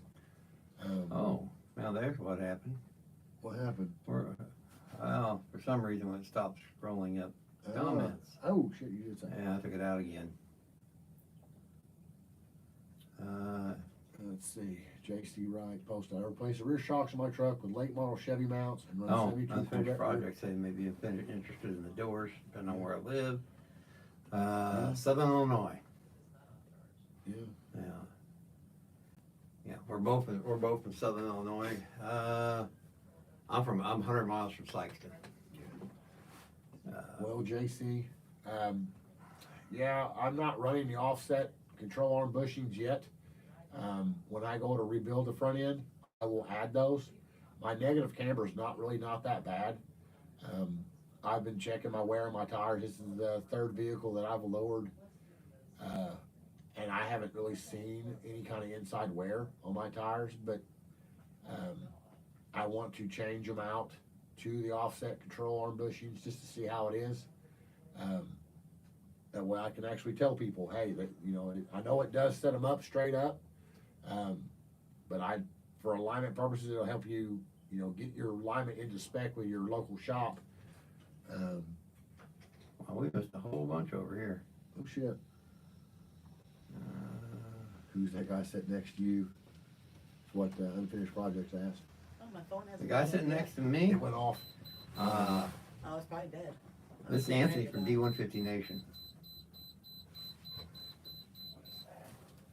Your dog keeps hitting the fence. Hey, get back here. Let's see. Get back.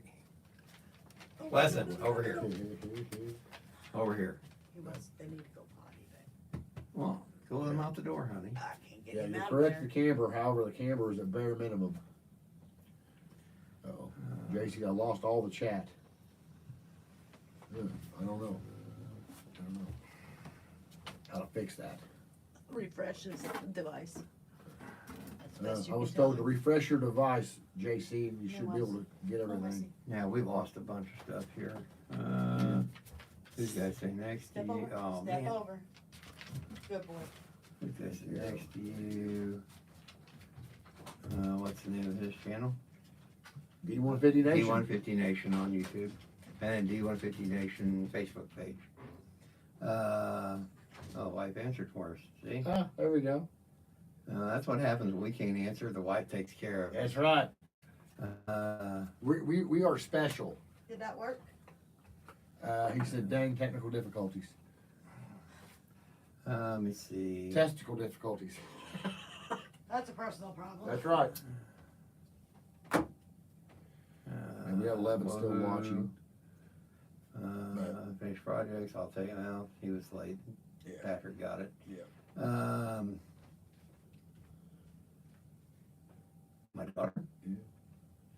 Telling us a lot of work goes into lives. Yes, you're right. Yeah, it does. Wow. See, I would definitely put a D150 Nation decal, and I'm also the one oddball in West Memphis. All the other friends are had Chevys. Ain't that the truth? What's your favorite brand? Your favorite brand, we already know. Yeah. Mopar. I don't have one, guys. I do not have a favorite kind of car or a brand of car. I have cars I like. Now, I love Dodge trucks. I like old Chevy trucks. I've had dent side Fords forever. Yeah. I really don't have a favorite. It depends on the vehicle. Yeah. I mean, some things I love Gremlin, Oh, yeah. I mean, but am I going to buy one? No, not anytime soon, unless one happens to fall into my lap. yeah. I don't know. There's always something that kind of car that shows up that I like. I mean, I respect all kinds of builds. I mean, and you know, my dad said for years that it don't matter what you got, you can make anything look good. And I believe that you can. I mean, I've seen, I don't know, what was it recently I seen? I can't remember what, but I mean, it was like, wow, it really turned my head to look at it. It was like just some random car. And I'm like, man, that looks pretty good. I like the way he did that, you know? Remember when the Mark 8 Lincolns come out? Oh, yeah. A kid here in town, his grandparents left him one, or gave him one, and this thing, we ended up taking it to the Ford dealership where I was working, and we put 411s under it, and got rid of the automatic air ride control, and he had put switches in for him so he could do his bags, you know. And that car ended up being, with tinted windows, was one of the coolest cars around town. Had GT40 heads put on it, a little Yeah. small block that was in it. I mean, it's cool. You can make anything look cool. Yeah, you can make know? anything look cool, and it's Huh. the love of automobiles is the problem. Right, I love them all. It's just I have a preference, you know, what I would like, what I drive. I mean, I've had a few back in high school, you know, when I was 16, 17 years old. My first legal car, you know, it was a 72 Plymouth Roadrunner. And I had an old Ford Ranger that I drove back and forth to school because I saved my gas money for the weekends to go terrorize the towns in my Roadrunner. My dad was a diehard Ford guy. He swore up and down that I was the mailman's kid. Oh, here's one for you. My daughter, what's the favorite one you've owned? Well, Haley, this would be easy. The Rot Rod. And the reason it's called the Rot Rod is an '86 Dodge truck. We had it so long that at one point you could have thrown a cat through the bedside of it. But it had a 360 that was built. It'd run 9 flat, Right. and was getting 22, 23 miles a gallon out on the highway. So yeah, that would be it. She already knew that. I don't know why she asked. She knew that was my all-time favorite. Right. And Kenny Wayne said that he has a set of S10 Extreme coil springs. If somebody needs a set, he's going back to the stock D150 springs. He's putting a 440 in my old 82 truck. And then Mark Church, he asked me, what's the story on the Hemi truck? Well, the story on the Hemi truck. Well, I have to tell you this, bad as I hated it, kids come first. You do damn near anything for your kids. And I had a guy message me wanting that truck because he tried buying it before I got it. And me has been in contact for the last, 3 weeks or so. And he had a 2015 Dodge Durango RT. He special ordered it, every option. It's black with black and red leather interior. I mean, every option that's available for that car came on it. He came yesterday, and I traded the 86 Hemi truck for a 2015 Dodge Durango for my daughter for her first car. It couldn't have worked out any better, because she'd saved some money to buy a car, and every time I was trying to find her a car, it was either gone, or because it was such a good deal, or the cars were just rotted out. It just wasn't a good deal. So the Hemi truck has went back to Georgia within 2 hours of where I got it from. What we got? She wants to know what your favorites. Oh, my favorite? My favorite. All-time favorite. All-time favorite. My mother-in-law, my son asked me last night, what is the one vehicle that I miss the most? And it's going to be my 72 Plymouth Roadrunner. I've lost where it's at, but I'll always remember the VIN number, so if I ever find the car, I'll know it's mine. But the last thing I know is it went to Missouri. B5 Blue, it was sanded down to bare metal. My old boss I used to work for bought it. He sold it to another guy. That guy sold it to a guy in Missouri, and I've lost connections where that car went. But At least you stand a chance. Mine burnt. right, You stood a chance. I watched mine burn. yeah, Mine is definitely gone. I watched it burn, then I watched it go on the scrap pile after I took all the motor and all the good stuff out of it. yeah. See, I'm reading J.C. Wright's question.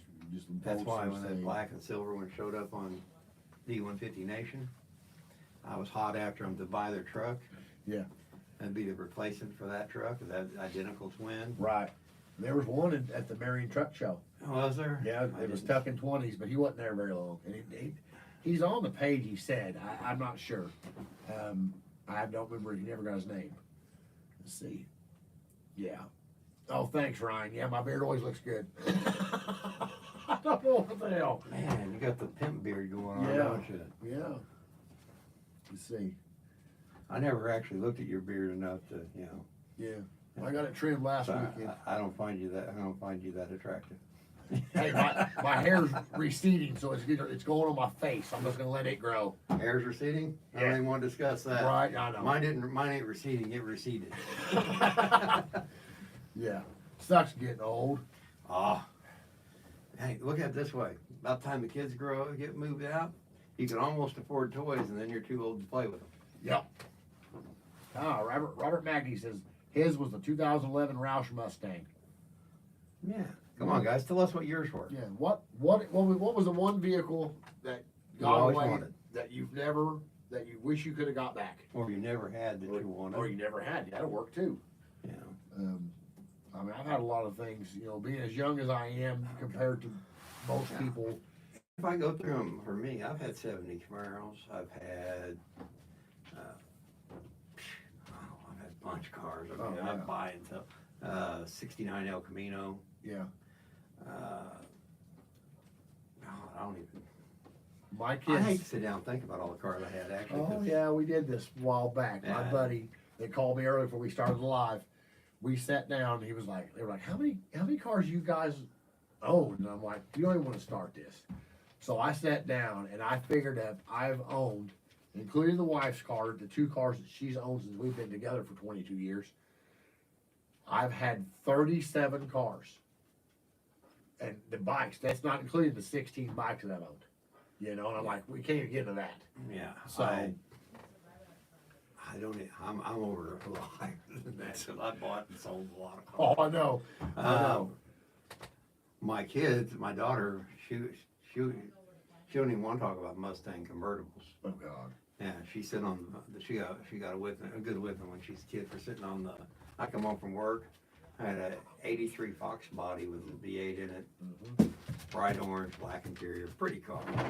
And I come home to find her sitting on the top of the windshield frame. Oh. Yeah. JC, right? Okay, Yeah. here you go. I'm in the 100. That's rookie numbers. Well. First vehicle that he'd love to get back, 79 Power Wagon, half-ton short bed. Tried tracking it down, no luck. My buddy, I sold him, you seen it? I sold a buddy of Yeah. mine, Rick, a 79 short bed, half-ton Power Wagon, black with the 3-tone orange stripes on it. Oh yeah. And I sold it to him and Pick 'em up. hopefully, Pick 'em up stripes. hopefully he's going to do something with it. I don't know. I mean, he says he is, and I hope he gets it done. Yeah. Oh, my wife had a 78 Bronco Oh. that was rust-free, just been restored. I put a new motor in it right after we got it. My daughter would kill to have that thing back. But when my wife sold it. It's the red with the white top, Yeah. red and black, black and white interior. It was beautiful. Wow. But like all of them, they all get sold. Yeah. You know, it's one of the things. It Back sucks. for years, it was always I needed to make money for the next thing. Yep. Yep. This Dodge I will never get rid of because I had it, I had fun with it. I sold it to give the cab to my buddy. Yeah. He put it on that chassis, and then his brother had it was his Right. brother's truck, and passed away, and now my buddy's sick. So this truck ain't never going Right. anywhere. It'll be part of the family. Yeah. Yeah. See. Oh yeah. Andy in Germany said 71 Scamp with 318. I had a 72 with a 360 and 4-speed. It was fun. And Seth, he said, I've had a few I should have never sold, let go. First car was 69 Roadrunner F6 green, air grabber, 4-speed buckets, and console, but I actually got it back. Now That's cool that he got it back. That is very cool, because that don't always happen. A lot of us never. My first car that I drove every day. Now I had cars before that. Right. First car I drove when I got my license was a '75 Buick Skylark. Yeah. They were Bolts. they were shinier than they were better looking than the '75 Nova, Right. but not by much. But I seen one the other day and I almost went. If my wife wouldn't have cut my head off for buying it, I would have went and bought the car. Right. You know. Yeah. So Dave Beaver is in search of a passenger and drivers. Good condition doors, electric windows. He's in the Vegas area. So, Yeah, man, I mean, I you got gotta a driver s- and passenger yeah. door, but you That's- can't ship them that far. shit, we'd have to Man, he's pallet in them. Vegas, so that's desert country. You know, Yeah. get outside of town, you'll find some of them. Yeah.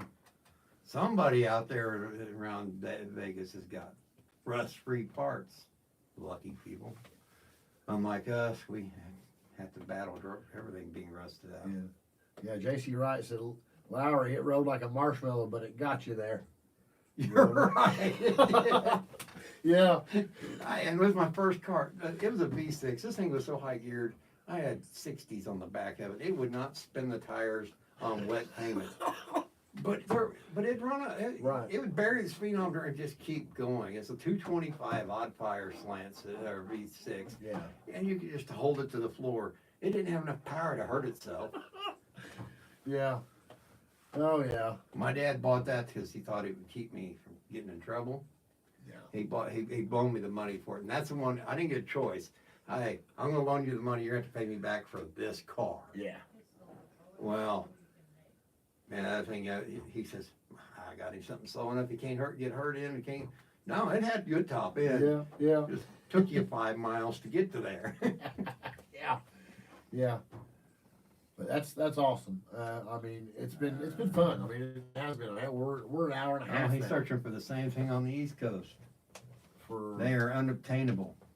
made Yours? unobtainium. Depends on where at on the East Coast. I mean, Kenny's.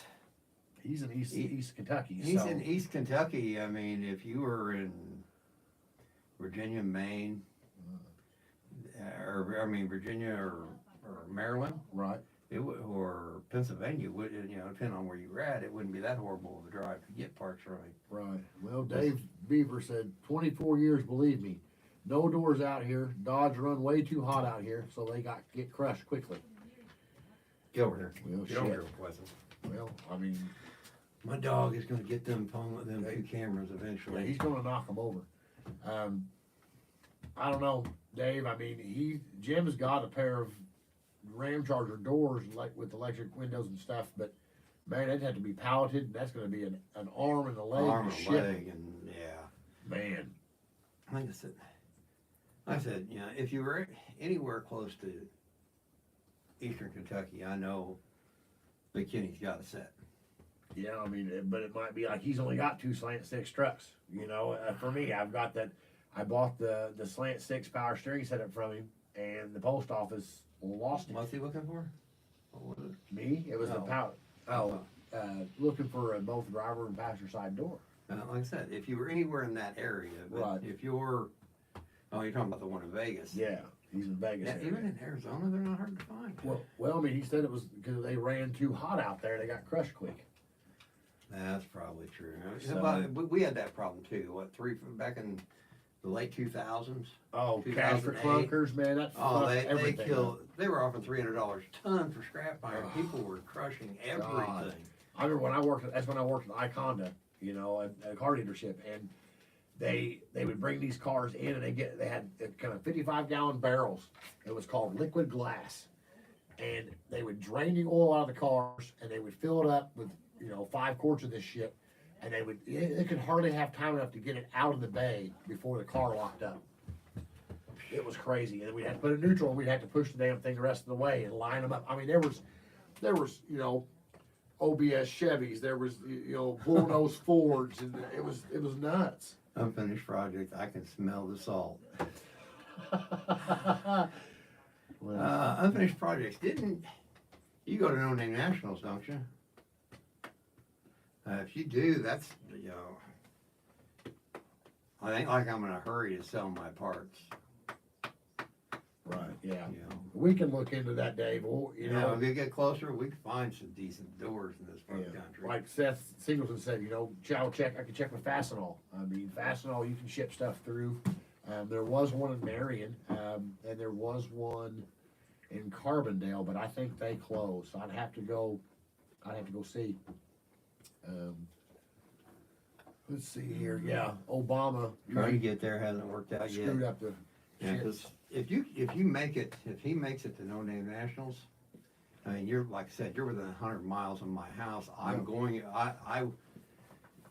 Now, short of the world turning upside down or me falling dead, Right. I'm going to No Name Nationals with my Dodge next year. Yeah. Hopefully my Dodge and the Rat Rod, just depending on how much sheet metal work you feel like helping me weld on. I don't care. We can get it done. You know, It's winter time now, so I mean, it's garage time.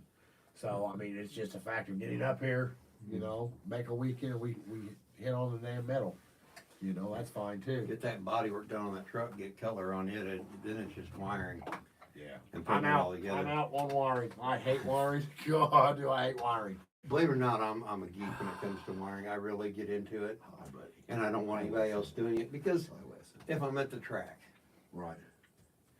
you know, and something goes down on it, I want to know exactly which wire it is and that I Right. soldered it. Yeah. Yeah. He's playing with my dog Wesson. Big old A Cane year, Corso. he's a year-old Cane Corso. He's just a big puppy. Yeah, unless you pull up and you don't belong here, and then he don't. Yeah, you know. Yeah. Yeah. I got him and two shepherds, and the neighbors say, "Don't go in his yard. Don't go in his yard. They'll bite you." Like I tell people all the time, they don't bite me. They, you know, I don't. I'm not gonna say they won't bite somebody else, but they ain't bit me yet. Yeah, Andy. I'd have Tony Leone, my buddy, do the wiring, help me do the wire if I had to. He's a lot better at it. He does the stereos and stuff for me. I don't even want to mess with it. Well, if he needs something done on his vehicles, I'll do it. He can do my wiring and my stereos for me. I'm sorry, unfinished projects is work schedule is pretty unrelenting. Yeah, I understand that. Yeah. Well, I used to. Right. Not so much anymore. Where I work now, if I don't want to work overtime, I don't work overtime. I'm a 7 to 3 guy. 3 o'clock, I'm out the door, and I'm not looking back. Yeah. You know, and here's why. I got to that point where overtime pays me nothing. Right. I worked 10 hours overtime in a pay period, and I got $100 more on my paycheck. Right. So basically, I paid $10 an hour for the extra 10 hours I Yeah. worked. Yeah. You know, It's because nice. Uncle Sam took it all. Yeah. We won't get into government and taxes and politics, because you know, that's how you lose friends. Yeah. Yeah, Kerry, you are a wiring geek. Seeing how you run There's the Mag. nothing wrong with being a wiring geek. He runs the Magnum swap groups. He's good at that stuff. I just never have. I can't be good at everything. You know, it just scares me. I'm afraid I'm gonna burn something down. I mean, even though I have the manuals, it just scares me. I don't have the confidence to mess with it. The one that cracks me up is I have people all the time ask me about aftermarket fuel injection systems. I'm a professional mechanic. I work on factory fuel injection and body control modules. I've not messed with, I want to put Terminator X in, but Right. I've never done one. So when they ask me, I'm going, Yeah. I've not worked on it. How can I tell you? You know? Right. Yeah, Shaylin. I mean, I'll come and help you, but you're gonna have to like, hey, this wire goes here, this wire goes there. That's the simplest they're gonna get for me. I mean, I can route them all day long and make it look pretty. You're just gonna have to figure out where they go at the end. That's not me. I told you it was going to happen. He said, "Yeah, we'll go a half hour." Yeah, exactly. And I told you it's snowball effect, because if they were talking, they Yeah, had stuff which is to ask, fine, you know. hey, it's great. Yeah, I mean That's what community's about. yeah, I mean, hell, we still got 13 people watching, so I mean, And 8 over here. so which is awesome. I mean, Thank you, Yeah. everybody. It's awesome. I'm glad you guys are sticking around, watching us. I mean, I know it's a holiday type weekend, everybody's going home or, having family leave the house. Luckily, I don't have far to go to my family. I live 2 doors down from my in-laws, so we just make the trek down the sidewalk to have dinner. We made a bunch of stuff at our house, took it over to grandma's house, That's how my trip goes. Same thing with Christmas, So when we gonna do the next slide? We figured it out. Well, We'll be better off if we're honestly, because if we do it on either D150 Nation YouTube or my YouTube, right. because then we can be. I can be on your Facebook or my Facebook or YouTube watching the comments right here while your camera's filming. And you'll be on the screen. Yeah. It'll split the screen to the two Right. of us. Which, And that way you don't have to drive up here, I don't have to drive down there. Right. Which Yeah. I don't mind driving no, down I there. don't care to do that. You know what I mean? It's fun. I mean, it's cool. I mean, we hang out before. We're gonna hang out after. I mean, so it's not all bad. It's just we didn't know what the hell we were doing, like how this was gonna work out. You did a short segment live. Just to make sure I could do it. And I Right. knew my wife knew how to do, she used to sell jewelry. Right. So I've been on the camera in front of there, Yeah. because her when she's selling jewelry, because she would take breaks, and guess who would get stuck getting it on the camera? You'd be stuck there. Yeah. because she wouldn't smoke on the camera. So she'd make me take a break so she could give her a break so she could go smoke. Right. Yeah. Yeah. Which, I mean, yeah, well, I mean, we were talking about it earlier. I mean, we can do, what did we say, what day was it? Depends on when we want to do it, whether it's 2 weeks or a month It was away. the Saturday after Christmas, That's 28th, I think. 28th. I don't remember. Well, But we'll yeah. put it. We can put it on D150 Nation. We can put it on both YouTube and try to give them a notice. But if you're watching on YouTube, we're going to try to do another live on YouTube by the end of the month. It'll probably be on Lowery's Garage since we Yeah. got yours up and running. Yeah. But you'll, Yeah, well, you know, I could do, I get on D150 Nation YouTube and join in. and then you'll be on the split screen and we'll Right. both be there. Yeah. Uh, Yeah, I don't know Andy- if it shows it live on both of them though. I really don't know. don't. We'll have to find out. Like I said, we're We'll new have at to pull this. it. Yeah, we got to mess with it. That's how we learned this. And Well, Andy, I mean, I drove up here earlier and it was, I guess you could say a dusting, and within 30 minutes, my roads were clear, just on the trees and stuff. So I don't know, we'll see how the roads are going down the interstate on the way home. It wasn't bad. Yeah, of course, it's gotten colder, so it's hopefully not froze again. it looks white out there, Eh, but the road don't. no. Let's see. Yeah, we're hiding out in my sunroom. So My JC sunroom with Wright, black curtains. If that tells you what I. yeah, JC Wright says, ask us, what is our opinion on the fiasco called Stellantis? We were discussing something about that this morning because my wife called her truck a Dodge Ram, and I said it ain't been a Dodge since Since 2000, God, what was it? 8, 9? yeah, they stopped putting the Dodge name on it. And Stellantis, well, I want to see the new Hurricane motor. I want to see. Yeah, I want to see that. I've seen. I hear what it can make, and it should make good torque. I got a buddy that just got one of the trucks, Right. and he says it's got some get up and go. It's still 6-cylinder. Yeah. You know, and don't get me wrong, I work on trucks. I understand the massive amount of torque it should make depending on the stroke length, and I've not looked into the motor enough to know Right. what its stroke length is. They say you can make 500 horsepower with it.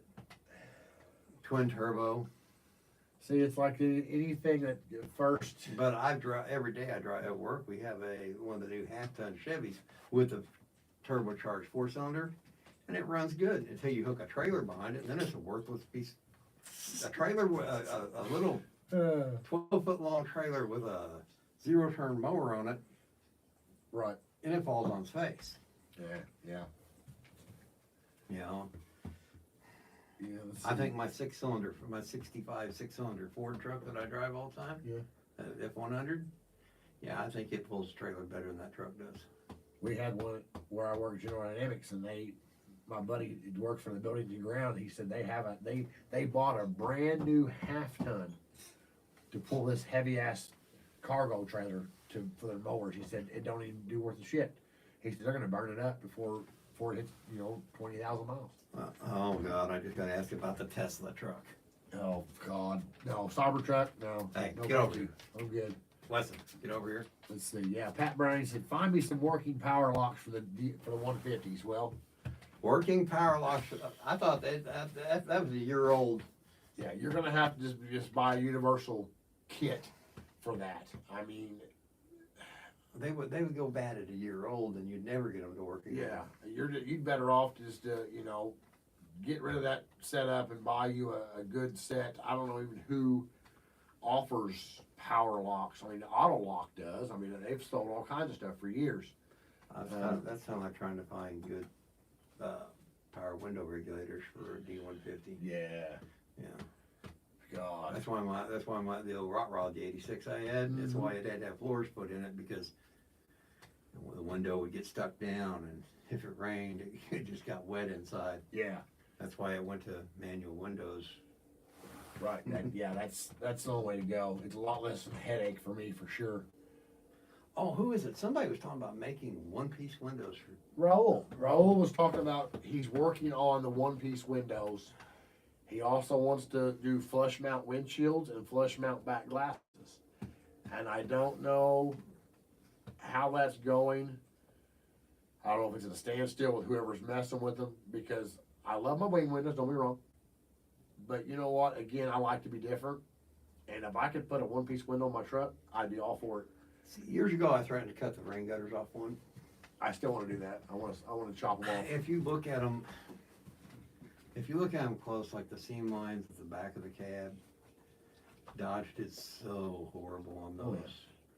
The amount of metal work you'll have to do to one of them trucks to know. remove the rain gutters and make it look good.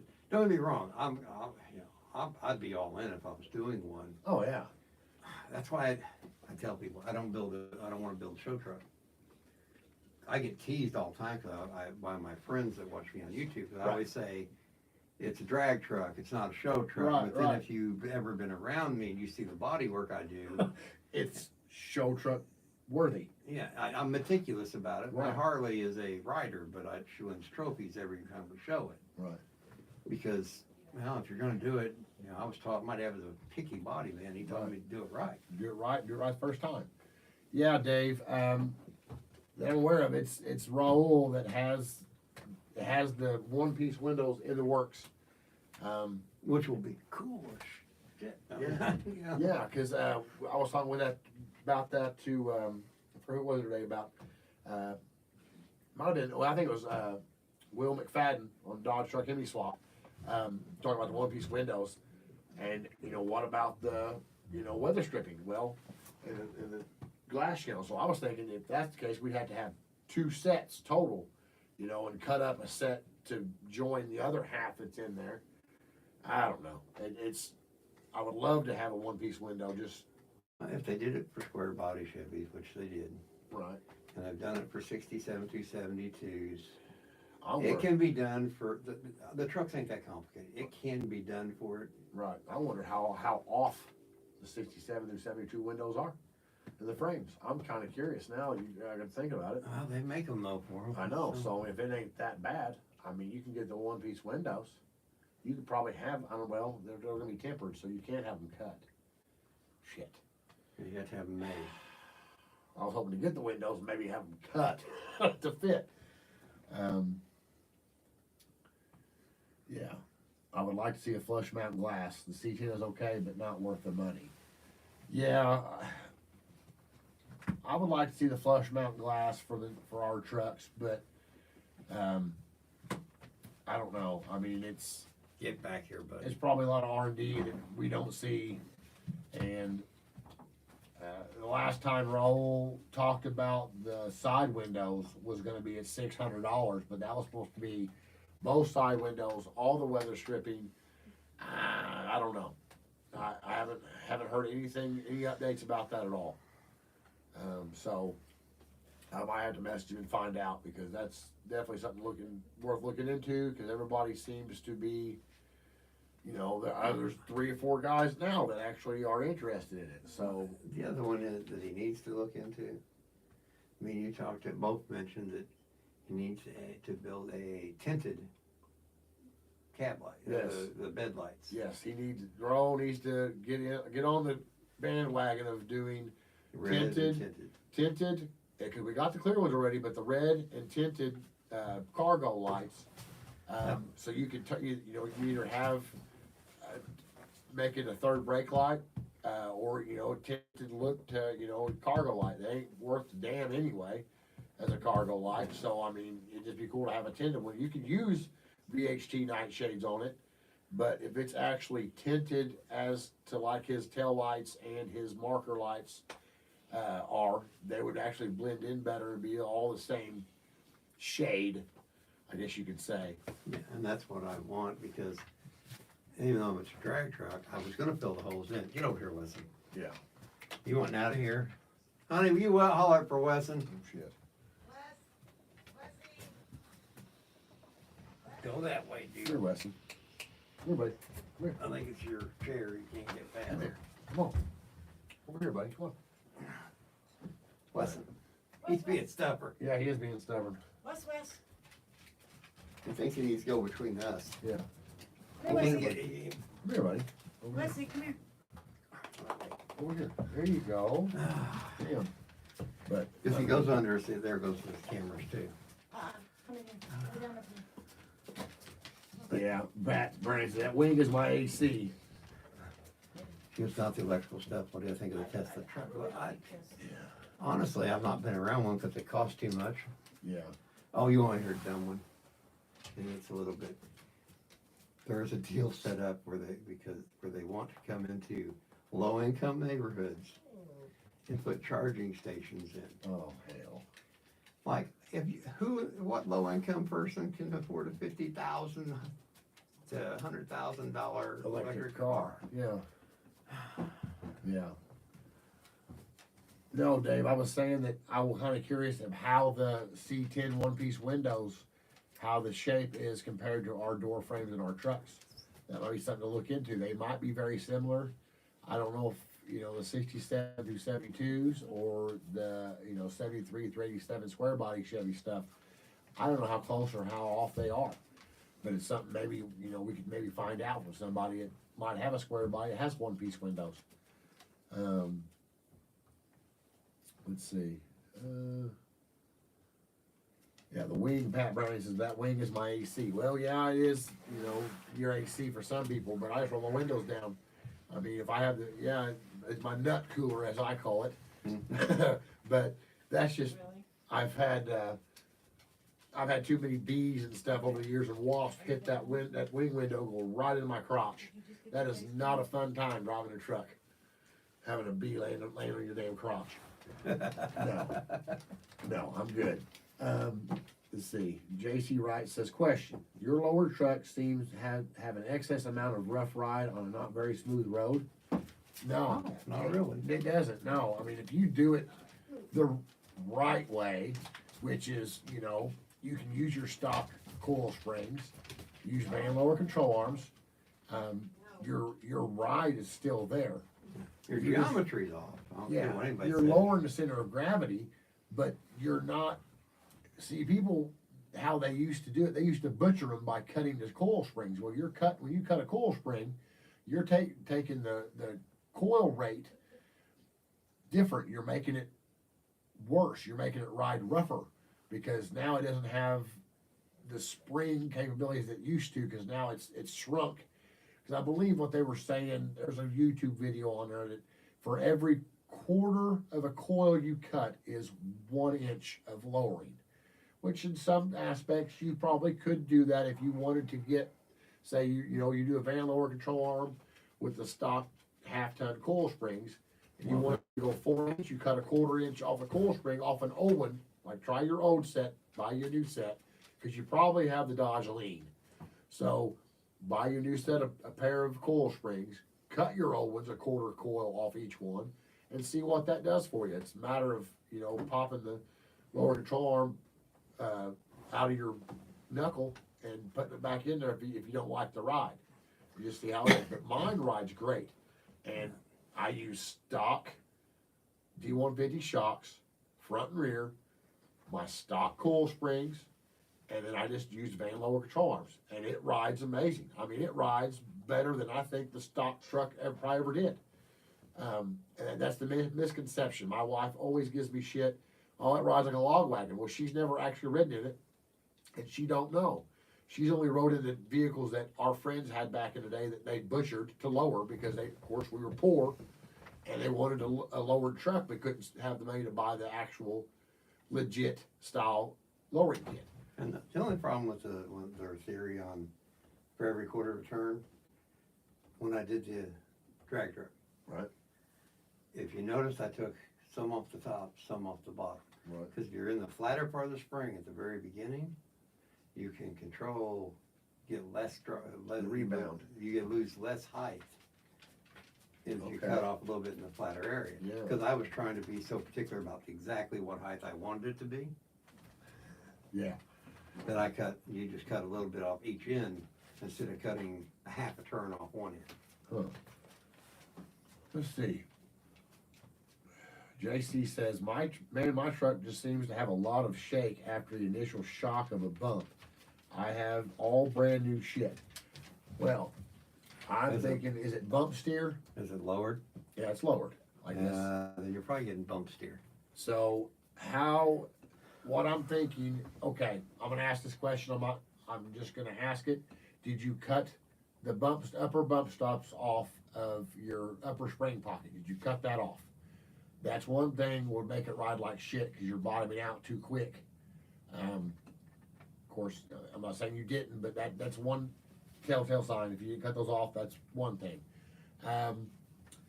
Let's see what the other thing is. The bump steer is, you could be, because your tie rod ends actually get flipped when you do a lowering kit. Depends. Or they should be, but Well, that really because they- depends too. they Depends hit. on how much you lower. right, because that would hit, am I saying this right? It'll hit the strut bar. If you lower it too much, It'll it'll hit the strut bar, because they're bowled up and not straight across. Yeah.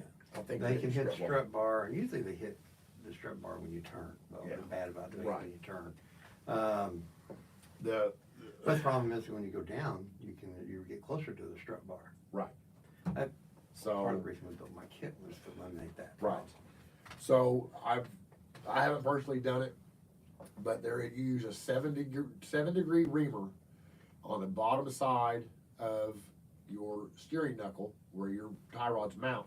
You don't want to go all the way through. You want about halfway. That way it gives that tapered tie rod end a place to sit, and that might fix your bump steer. I haven't done this yet, but that's another reason why I'm gonna use Jim's kit to put the strut bars from the front and put them in the back. That way I can eliminate anything hitting anything up front. I have some bump steer, but I think my bump steer is because my steering column, I need to put the bearing in it to get that steering shaft centered. And the truck's 38 years old, so it's probably got the wore out, what the hell is that called? Steering, I always forget the name of it, where it mounts. The steering knuckle, where it mounts the, I know what you're talking about. Yeah. You're gonna ask me and I can't yeah, remember it now. when you take that off, cause that piece mounts your steering column to your steering gear. On the Ford, it's a biscuit. Biscuit. But it's probably wore out. So, I'm gonna buy the cheap knockoff Borgenson version for like 40 or 50 bucks. And I'm gonna change that out when I put my, bearing in my steering column to eliminate that. That's what I'm gonna try. Okay, he says, I'm not bump steer. I'm running a chopped bump stop mount, which is 1-inch bumper. Tie rods have been flipped, running all new shocks, front and rear springs, new ball joints, bushings, body mounts, everything. Well, Yeah, it let's see. shakes when he hits the bump. Shakes when it hits a bump. Wonder what his caster's running at. I don't know. That would be, Cause that's what I've had them, usually if you get a lot of positive caster, you just drag tires when you go backward. right. And it shouldn't have ever got negative caster with it Yeah. being lowered.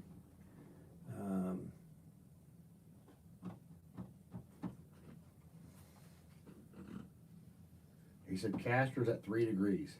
He said he's been wrenching for over 30 years and he has never been more frustrated with this chassis. Rag joint. Thank you, Ryan. Rag joint. Yeah. Damn. I couldn't remember from saving my life.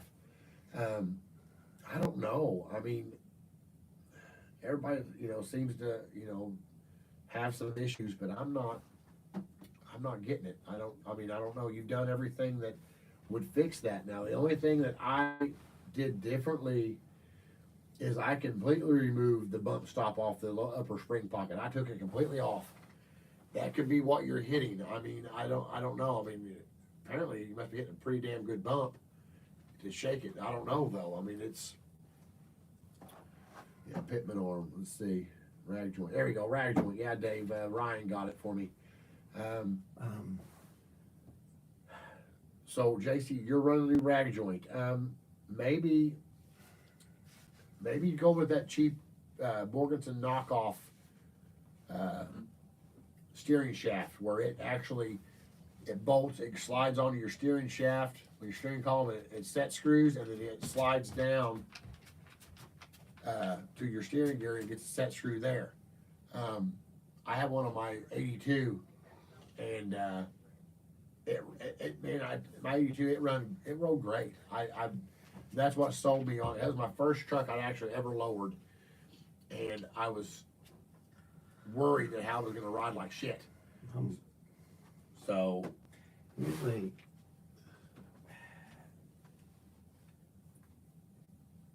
is it just just when he hits the bump? Does it continue after he hits the bump? let's see. Everything in the steering is new. Yeah. Damn. Man, this is gonna stump the shit out of me. I mean, make me mad because What's his toe set at? What is your toe set at, JC?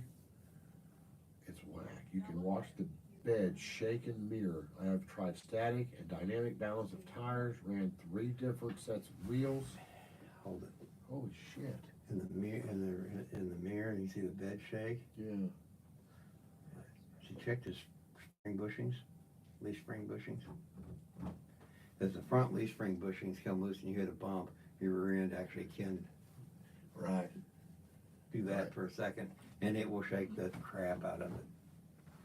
Well, what about JC? What about that? Maybe your bushings and your leaf springs. I mean, I'm not saying you didn't change them, but like I said, it could be in the bed shaking. Maybe. And if the steering wheel is shaking hard, it's in the front end. If the bed's shaking, it's usually not. What'd you say? Well, let's see. 0.03 inch toe in. Justin Reed said, let's talk toe. Well, I mean, yeah, Shailen, everything's new. He said everything's new in the steering, suspension, everything. Yeah, Ryan, that's his 1-year-old Cane Corso. My buddy. Yeah. Man, that's Was he sneaking around in here? He getting Yeah. himself on camera again? Man, he said, I have brand new leaf springs and bushings. Holy shit. Man. Well, yeah, that could be an idea too, Mark. Any cracks on the frame of your steering box? That's very possible. That is a very common thing, JC, is where the steering box mounts to the frame, it cracks. Usually they make that kit you were talking about the other day. Yeah. They make a steering box from Dodge Connection. They make a plate that bolts to the back side of the part of the frame and ties into your core support. No cracks. Damn. See, Brian says check all mounts, engine, transmission, leaf spring bushings. I'd say engine and transmission because you're changing angle of geometry, so it's going to make the mounts get Center pin and the leaf spring, the U-bolts, if they've sheared that center pin. Yeah. Even if the U-bolt's tight, it won't care. It won't care. It'll still move. Are you comfy? You know, a lot of people think that center pin, if that center pin's gone, you'll actually see the rear end. It'll move on the bolts. You'll see signs of it because it'll show. Yeah, Justin, JC said he's got new body mounts. So everything, suspension and body wise, is brand new. Total truck shake. Pinion angle is correct. Damn. Wow. I mean, I can see why he's frustrated. Yeah, because Of course, I got that in Model Ford. I ain't going through everything in it, Right. but it's got a 60-mile-an-hour shake that I cannot find. she's We been at balanced 55. tires. That 50 on 70, it just stopped shaking. So yeah. Right. Well, let's see. Yeah, let's see. Shailen said, are we looking for any kind of type of cracks, slight bend in the frame, cause issues? Well, even a hairline fracture could cause driveline issues. Yeah,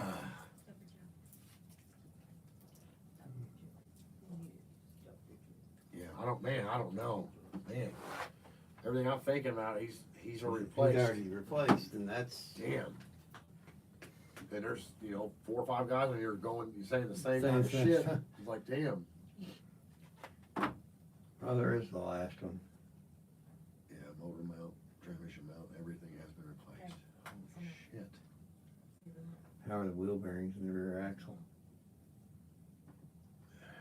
Is your wheel bearings, all that, everything on your axles and rear end, has it been redone? Because they actually can't get play over time. I mean, it may, Usually they don't cause that much shake. They just Right, leak oil like there's no tomorrow. right, and then, Then they howl and then you, I mean, again, he's done this for 30 years, so yeah, I I'm know, that's curious. the problem. It's, I mean, the front hubs, I mean, he's went through it all, I mean, he's already repacked the bearings and, you know, shit, I don't know. Justin, he's got that much money in parts. He's hoarding them. He's got 3 of them. He's got his D150 he's building now with the 6.4 Hemi. He bought a red short bed he's driving as a daily driver. Now he's got this lower Ram Charger as his new daily driver. I think you might be onto something with the leaf springs. I put drop shackles on it, axles and bearings good. What about Jim was saying the center pin? Maybe, I know that when you do that, you take that, on the top of the leaf spring, there's like a pack. Yeah. Take that cover off, and that's what you actually use to weld on the bottom side of your shock plate. Yeah. Make it flat. Or you're like me and you build a new shop plate. Right. Mine that came with the Speedway Motors flat shock plate, you know. I think my old Dodge had a I'm not judging you. I'm not judging you at all, Justin. I just, you know, hey, you got 3, you get 4 more for every day of the week. You drive a different one. Hey, if I bought a Ram Charger so I could have a daily driver one, and the title screwed up on it, so now I'm stuck finding another one and selling that parts off that one. You know, we all go through it. Shaylin says, with all new parts, that's why I'm thinking a fracture or a crack in one side causing everything to be thrown off geometry-wise, going over bumps, holes, and so on. Well, that's something I said. The center pin, if it comes off, it will let the rear end if it's broke. Right. And if it's broke off just at the bottom where the piece is missing, Right. but it's still holding the pack together, it will do this when you hit a bump. Yeah. It'll walk back and forth. And it doesn't take much walk back and forth to make a pretty good shake. Could be a bad U-joint, Ryan said. What about Yeah. a weight falling off the drive shaft? Yeah, well, that's very possible. Weight coming off the drive shaft. Man, It could. I hate for it to say it's this simple, but you could have a busted cord in a tire and not see it physically, be able to tell where the busted cord is. well, he said he's had 3 different sets of tires. Oh, changed. 3 different sets? Yeah. Woo. I answered that. I'm just shooting you down, dude. I mean, everything he's saying, we've all tried to comment. It's just not working. Man. And you gotta love those when you get into them like Yeah. that. He said he's got, he did the drop rear shackles, is 5 inches, and also did an axle flip. So the rear, you got drop shackles at 5 inches, then did an axle flip, which gives you 6 inches more. You see knots of frame? I sometimes wonder if the drive shaft may not be short enough. Now, That's very possible. that has been some talk. Not me personally having this problem, but guys, when they say you lower your truck, of course you're lowering it, so you're bringing everything down. And they say that you need to take an inch off the end of your yoke. It could be bottoming out in the Could be bottoming out in transmission or in the rear end. I mean, usually it'll bottom out in the transmission, but that's pushing pressure back on the oh rear yeah, end. yeah. So you know it can't go forward, it can only go back. Yeah, and, Okay. and that could very well cause a vibration. Yeah, it could. Shit. Well, JC, have you got, like, looked underneath your truck while it's setting and see where the yoke is setting in the transmission and the rear end? See if there's any kind of play at all. If you can see any bit of your yoke sticking out. He's tucking 20s in the rear. Torque converter shutter. Let's see. I've shortened drive shaft 2 times now, and I had it balanced. Oh, Fuck, you just keep shooting us down, bud. I mean, everything possibilities we're thinking of, you've already done, and that's I understand why you're so frustrated. yeah, I'm starting to be frustrated, and I ain't working on it. And usually when he finds what it is, it's gonna be so obvious that Yeah, that it's point like, it'd be, what it's the like, hell? well, why didn't How I did know I miss that? that? see. Justin Reed said, in wheels, my brand new coils were not machined flat, and we finally caught it. We machined them and fixed my shaking and tire wearing. Damn, but yet he's through 3 different sets of wheels. JC has an alignment rack, so I can see the truck loaded. Damn. Wow.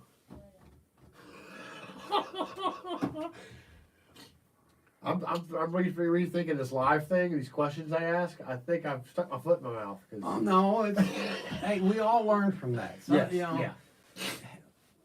That's how you know, everybody learns from it together. I mean, Yeah.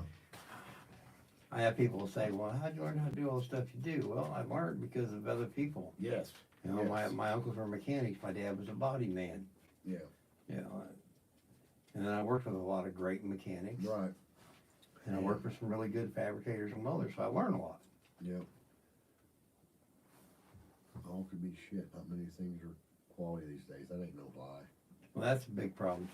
You could have a bad part that you don't know you got. Right. Especially if you went through 3 sets of wheels and it's still there. So, and he said, I had a custom set of wheel spacers and hub centrics made to center the wheel.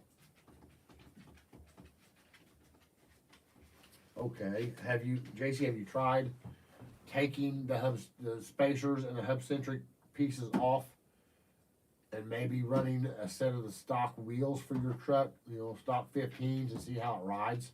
See if the shake goes away. See if the shake goes away. I'm not saying the wheels you're using, I'm not saying that you haven't, but maybe you need to run the stock set of, you know, stock wheels that came on these trucks new. Or you just keep coming back and forth, don't you? You want attention. Yeah, I would see, you know, maybe, yeah, take the spacers and the hub centric pieces off and putting the stock, you know, 15-inch wheels back on, just to say you tried it, to eliminate all the possibilities.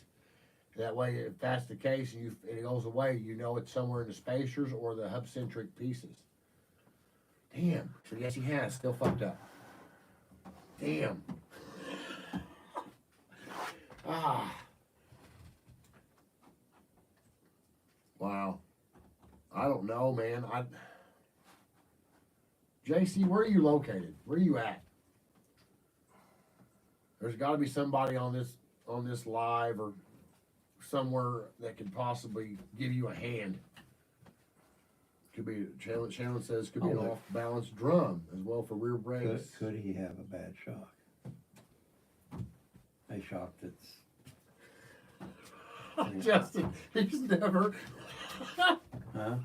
Justin Reed, okay, $2,500. Obviously, it's got issues. Man. Oh. Okay, he's running a set of 15-inch rally wheels with new tires. He's north of Indy. Not even far from us. He's 5 hours. 5 hours from us. Let's see, could be an off. Oh. Well, I just turned the camera. Thank you, dog. I knew he was going to do that. I knew it was a matter of time. Man, JC. Hey, get out of here. What about, like Shannon was saying, maybe an off balance drum? I don't know. I mean, I'm shooting in the dark here. Yeah. I mean, every issue. Man. Go on. Go lay down. Go lay down. I'll be right back. All right. Yeah, man, that sucks. I know it's definitely frustrating. By using the rally wheels, you still have the shake when you hit a bump. So I turn the camera for me.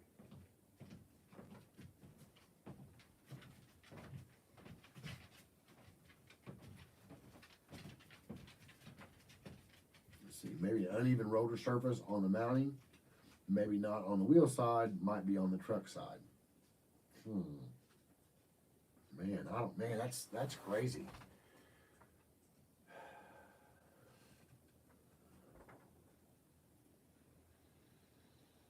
Huh. Yeah, you know what? This one time, it could be that Chevy part fucking the whole deal up for you. I mean, maybe that one time. Yeah, I mean, maybe try changing the shocks back out to Instead of factory 66, 70 to 72 B-body shocks, or maybe even just the stocks, truck shocks, to see how that works. Man,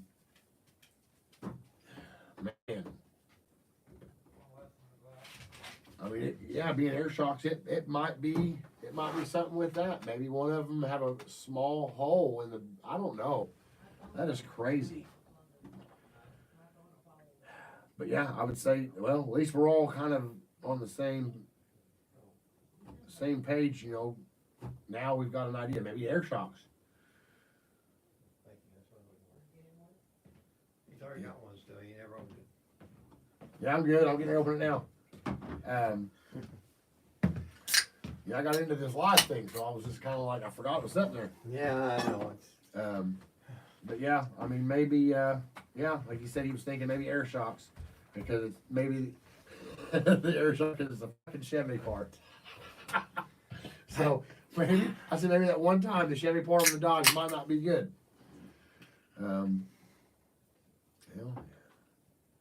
I told you I'd take every Chevy part off mine.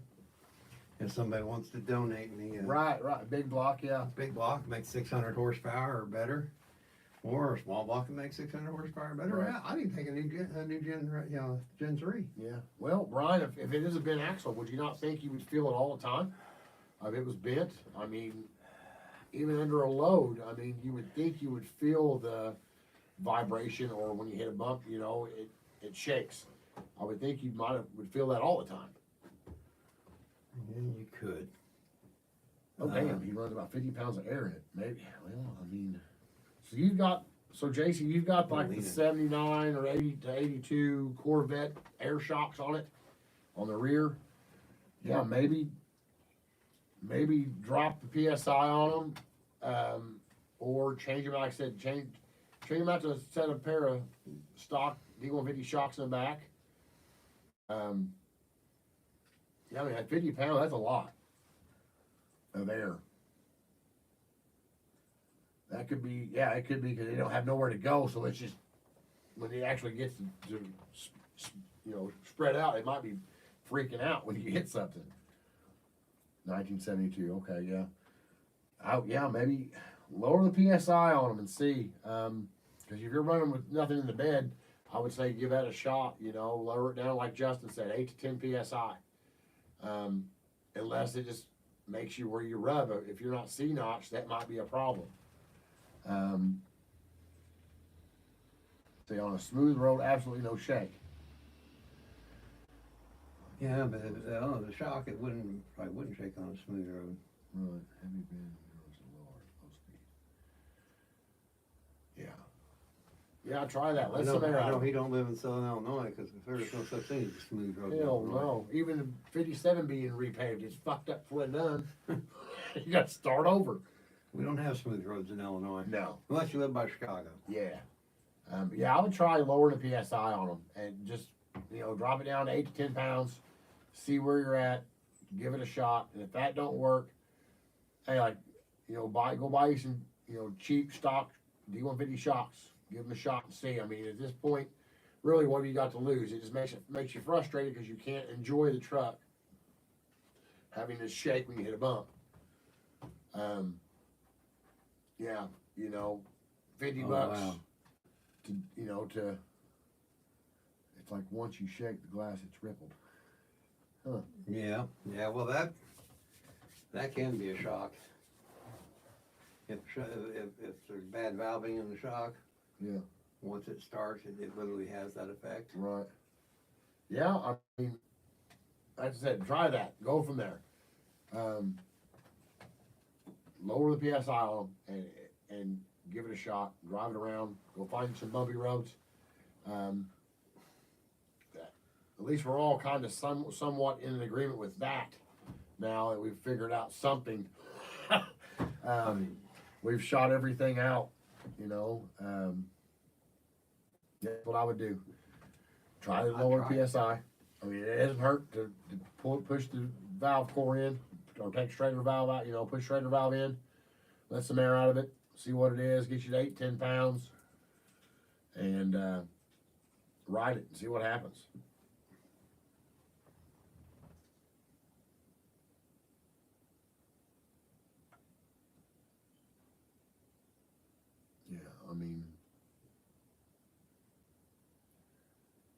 Side to side shake, not up and down, like being in an earthquake. Side to side. Side to side shake. Ooh, That's rear end. I don't know, man. That's how long are his shackles that he's put on there? how long did you say your shackles were? Your drop shackles, JC, on your truck? I thought I read you said 5-inch drop shackles. I didn't think they made those. I thought it was like two and 4, and 1 and 2s. Because a long shackle, and if it's the ones that are hollow, you know, they come up and they have a long hollow space Right. in the back, they will flex enough to. Yeah. 4 Both or sides. 5-inch. So You know, 'cause you can get different ones. They have Right. ones that are boxed all the way up to your. right, and then they have 1 or 2 marked holes Yeah. to mount them. That's the one I'm. And then there's getting. ones that you can get that are cut way deeper. Yeah, and they've got little shoulders. And all you got is 2 shackle arms that Yeah. are holding it. Yeah. And if they get too long, we know that from back in the late 70s, early 80s when everybody jacked their cars up. You Yeah. got too long of shackles on them back then. Right. You get side to side movement. That's what I was saying, Justin. Side to side would be a rear end issue, but I don't know.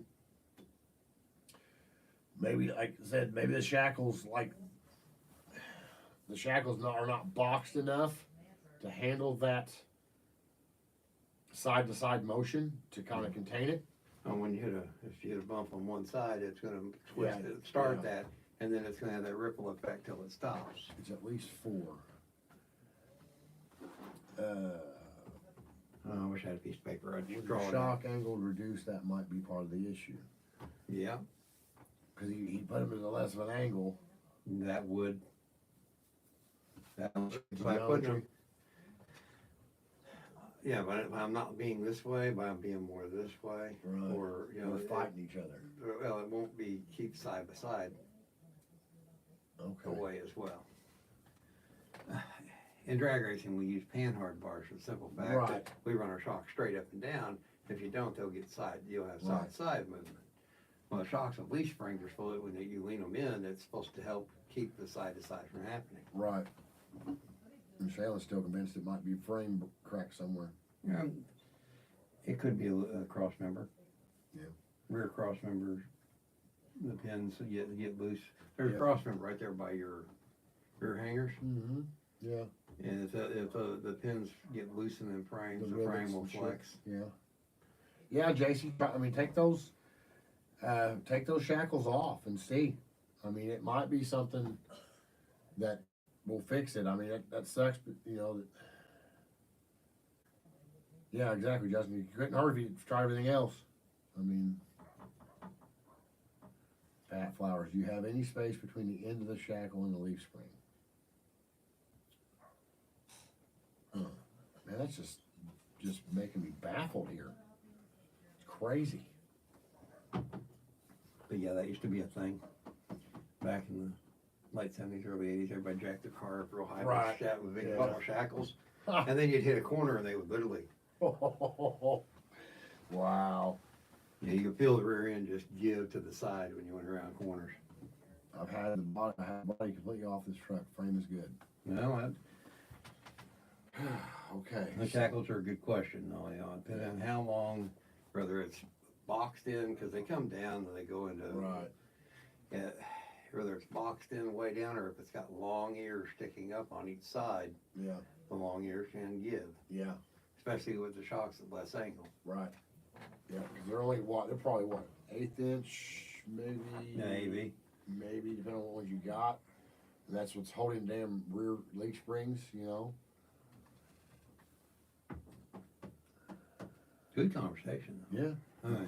I'm sure that JC's ready to Pull his hair out. pull his hair out, but it's good conversation because it's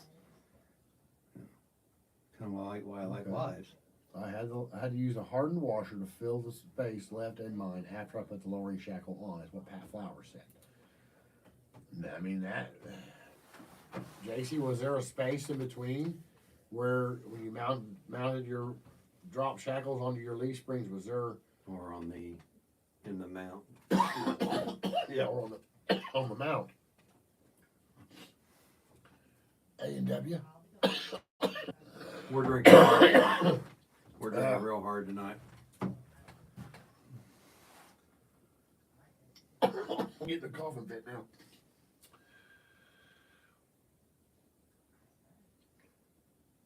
Oh man.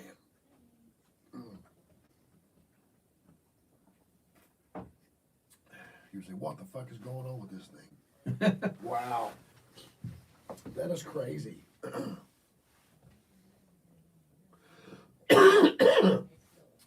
Well, I'm not chasing anything.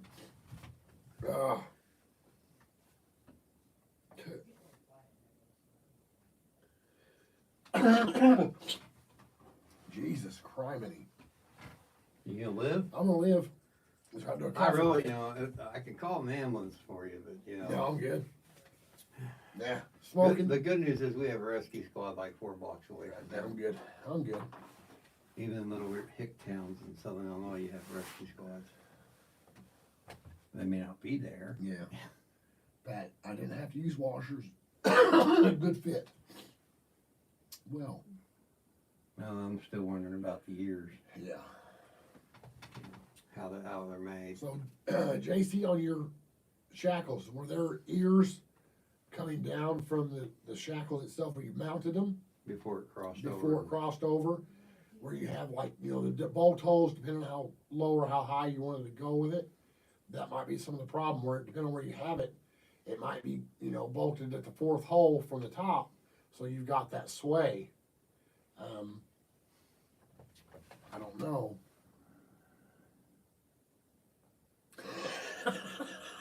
Well, I'm glad you feel better about yourself. I'm gonna have to go home and figure this shit out. Now I've got bugging the hell out of me.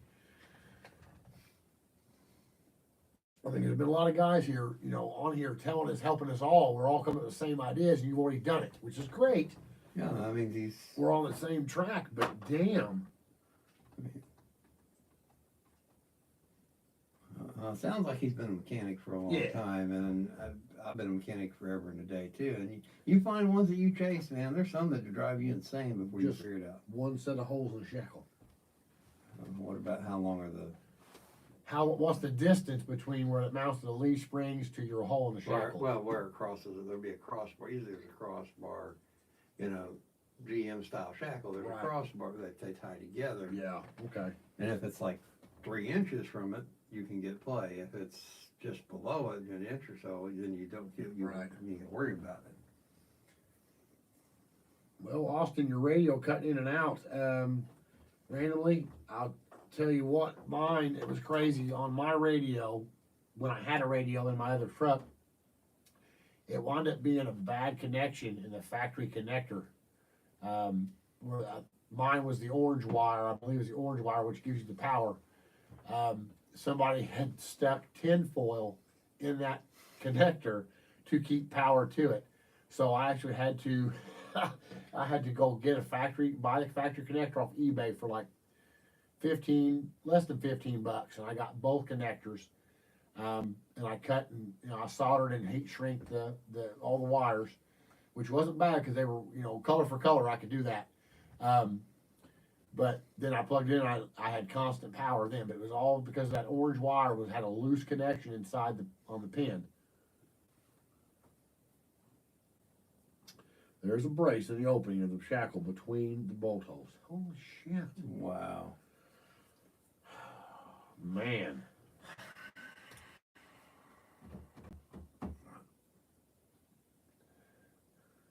Wow. Oh my God, Will. He was asking me the other day about, let's talk intermittent wipers. Because he's wiring his Hemi truck up. So I wonder if he's had somebody, he's got another truck and had somebody shake it just side to side.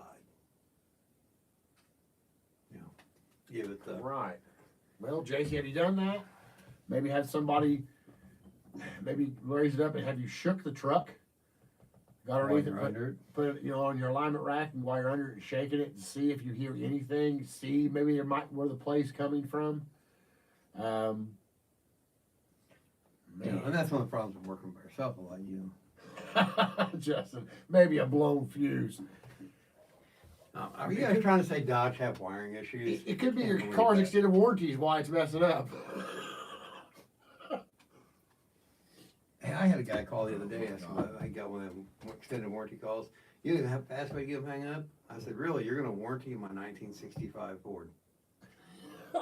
Click, gone.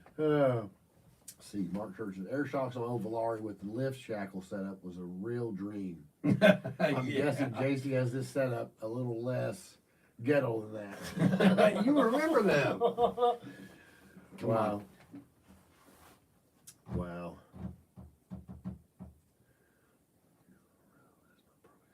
Trimmers. I really would like to ride this thing just to see.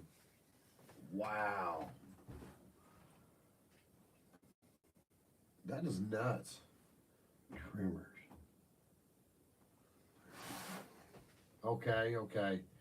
We're gonna go back to this. Is it possessed?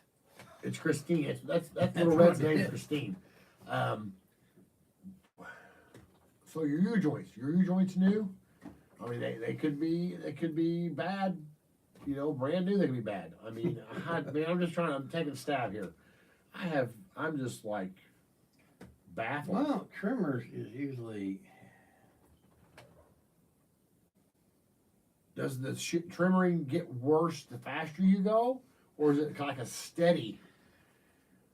Man, I'm just like, Shayla, it's a Yeah, I wobbly see caboodle it. valve. I seen that. I wasn't even gonna say nothing. Oh my God, could be a muffler bearing. Wow. I don't wanna see JC go, lose his mind. Yeah, that is nuts. Yeah, factory radio, as soon as I turned on the radio, it clicked and the radio lost power. So I switched to aftermarket and going to rewire it from the firewall.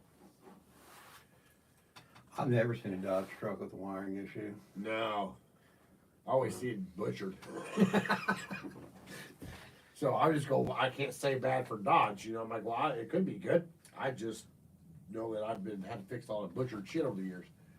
Bouncing shit off people can help. The shake can occur as low as 30 mile an hour. Lowest.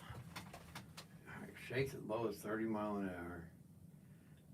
This is gonna sound silly. Have you checked your pinion bolt? Well, yeah, what about the pinion bolt? Jim just said, fucking canoe valve. The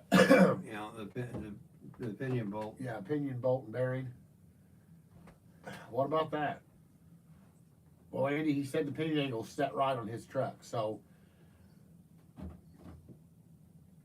Okay, Will, what we're doing is he's trying to figure out he's got a shake when he hits a bump. In the rear. In the rear. So we've already went over. He's changed 3 sets of tires. Spring bushings. Spring bushings, everything suspension wise is brand new. He gets a shake, like when he hits a bump, he gets a shake. You can see it in the rearview mirror on his bed.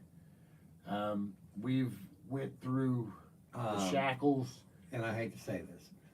JC, have you rechecked your torque on the? Yeah, Yep. yeah.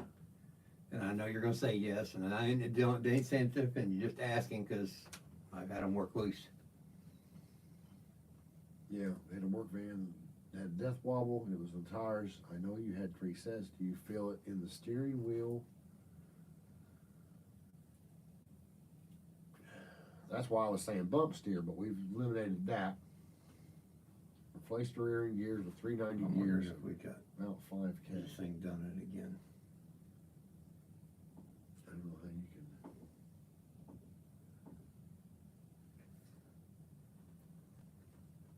No.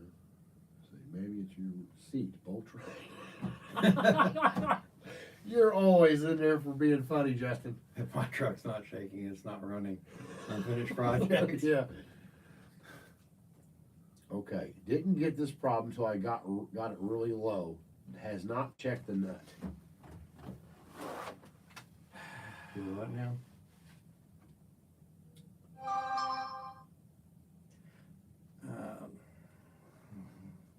Well, we got something. Was that my phone? No, that was my phone. Somebody sent me a message. Yeah, well, like I said earlier, we talked about, frame rivets. So it didn't do it till he got real low. When he lowered it, did it throw the pinion angle off? But it's very possible. Yeah, but Yeah, but if he had it set before, before he lowered it, it will change when it goes down. right. The pinion angle will change the lower you lower it. Right. Oh, there we go.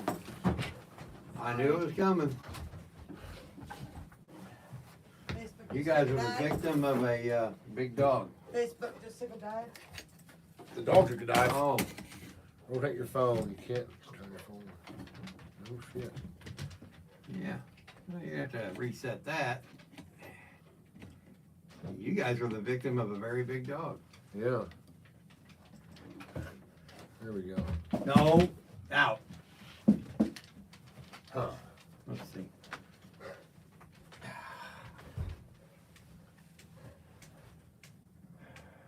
Where did we go? Oh, I went rack on the Jerry Jack ran 60 mile an hour, leave no shake on lower shim to correct pinion.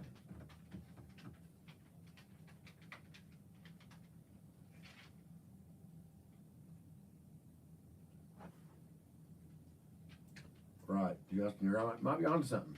Probably shock angle since you changed it. I don't think any of y'all did that and had zero issues. Yeah, I didn't change my shock angle, and I don't have issues with that at all. Well, you did change your shock angle when you lowered it. It had to change a little. Well, I didn't actually take it from where they mount on the top. Yeah, but you moved it from where it was below the rear end up to the bottom of the springs, which actually changes the shock angle a little. Right. Mastercraft, yeah. Huh. Pinion angle is correct. Well, Man, this is nuts. Phew.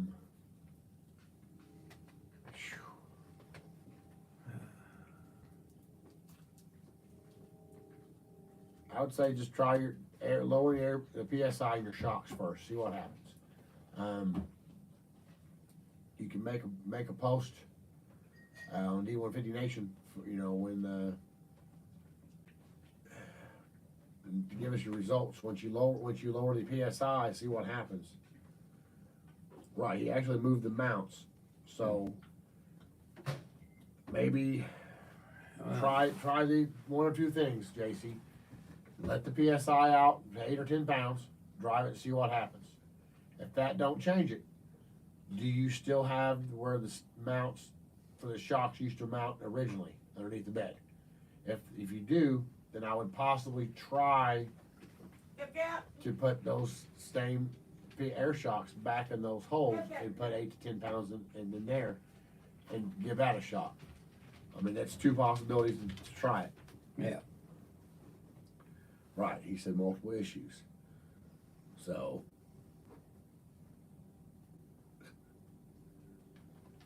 Yeah, that's where I'd go. I would start there. I would do 8 to 10 pounds in the stock location where you got them, see what happens. If it changes, great. If it don't, then I would put your shocks back in the stock location on where they were, and then run 8 to 10 pounds, try that. The shock mounts are moved in about 3 inches on axle.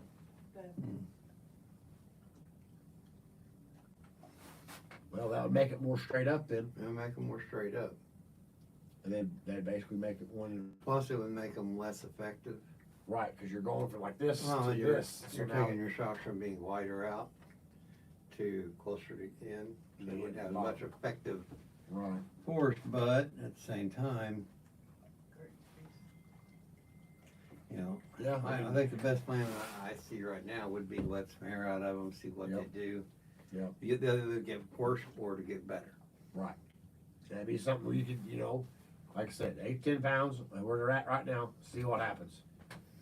If that changes, then that might be your answer.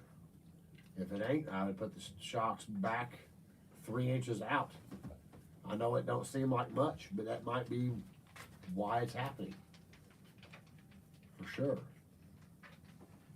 Old mounts put shocks in at 45 degrees. The new mount is around 30.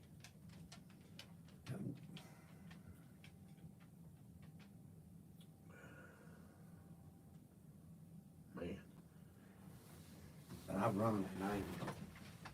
I have ran shots I know. at 90-degree angles and never had that problem. Damn. But they were ran outboard as far out as they could go to run at 90. Right, And with leaf springs, I never had that issue. right. Just the reason maybe you need coilovers at that angle. It's your truck, go ahead. Pogo stick that thing. That'd be funny. You're like one of the lowriders. You go down the road. Yeah, I mean that, That's my finger. I would do that. I'd give that a shot. I mean,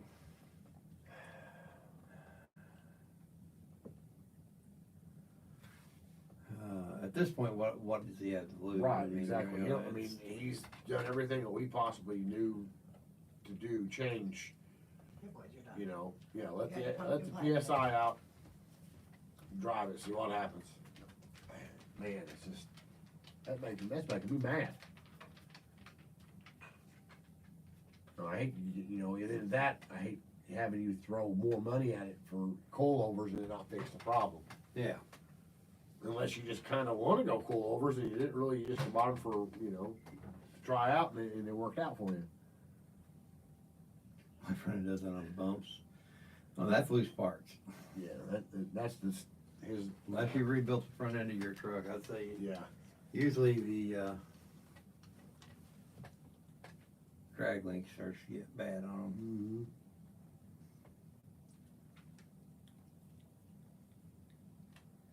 Did you do a weight reduction? Well, I would not think that, I don't know. Well, it depends on how much it Right, damn. I don't think anybody does any more weight reduction than I've done. Right.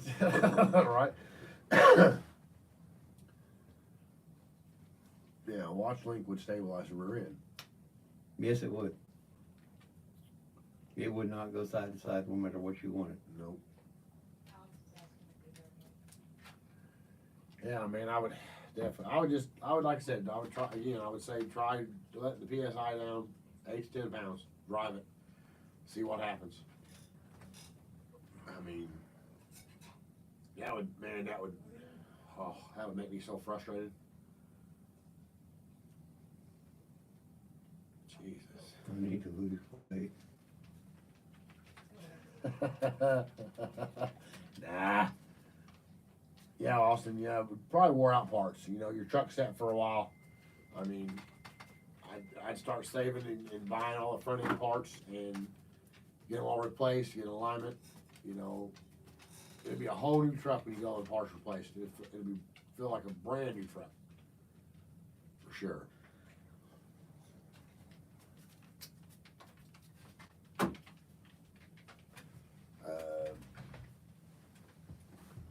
I really, I can't think of the guy's name. That's the green truck down in Paducah, or not Paducah, in Evansville? Bowling Green. He has a green drag truck. Bright green, it's the apple green. Well, Chuck D150. Hansen, Yeah. Chuck I know Hansen, he's got that one too. This he's one got is, 4 or 5 of them. this one's a tube chassis truck. Oh, I don't know. Or if it ain't tube chassis, it's close to it. He's done a bunch of work on his truck. Right. He's probably the only guy I know that's done as much lightning as on those as I have. Right. Yeah, I don't know.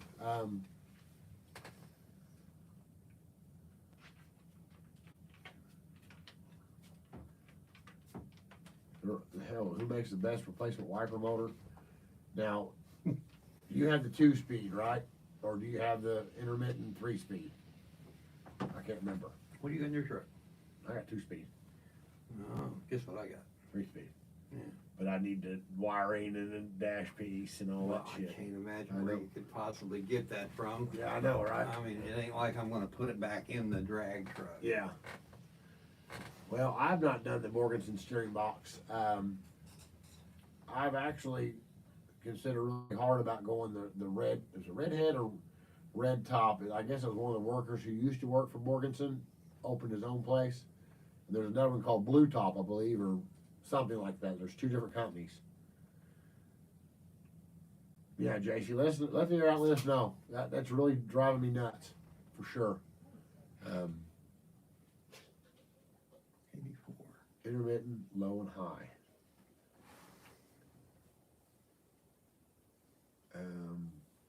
Let's see. You need to know how to wire it, Will? Is that what you're wanting to I know? want to know who makes a good one. Oh, who makes a good one? Well, believe it or not, I got mine off of eBay for the Ram Charger when I had it, and I freaked out because it's actually the little black box, the cover that goes over it. There's nothing to worry about when all the goop comes out. It's just all that is a noise reduction for the radio. Ain't no big deal if you take that off and clean it out. I did that to mine. I have tried 2 rebuilt ones from O'Reilly's. One wouldn't shut off, and the other has no intermittent. I bet I got one out there.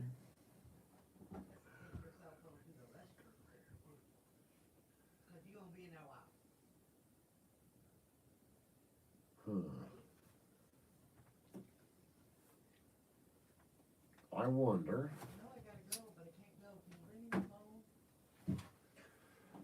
I wonder if mine on my Ram Charger and then my crew cab, when I'd actually literally just touched the wire one day doing something else, and I went from having no intermittent and only had low and high, and the wire was still connected, but it wasn't quite all the way up in on the connector on the pin. I pushed it, it worked. I don't know, but I had good luck with the 3-speed that I got off of eBay. Tried new switches, NOS wiper module. Holy shit. Man. I wonder. Oh, by the way, Huh. almost 3 hours. Holy shit. Wow. We're gonna have to stop at 9 o'clock. Yeah, we're gonna shut her down. Yeah. I think I'll time out at 9 o'clock on YouTube anyway. It's been fun though. Yeah. Made new pins for the motor. No intermittent, but has high and low. Huh. Yeah. I mean, we got still with hanging with We us. got eight on this. Yeah, we got 3 over here. Yeah. Guys, make sure you Like and subscribe. Lowery's Garage. yeah, D150 Nation. Like I said, I've got the YouTube channel. like and subscribe to D150 Nation YouTube channel. But yeah, we'll home every wire, all checked good. It parks, has high and low. No intermittent. We'll be doing this again. Oh yeah, we'll be doing it again. Yeah, well, I'm gonna have to look at my manual and see what I can find out for you, how to do that.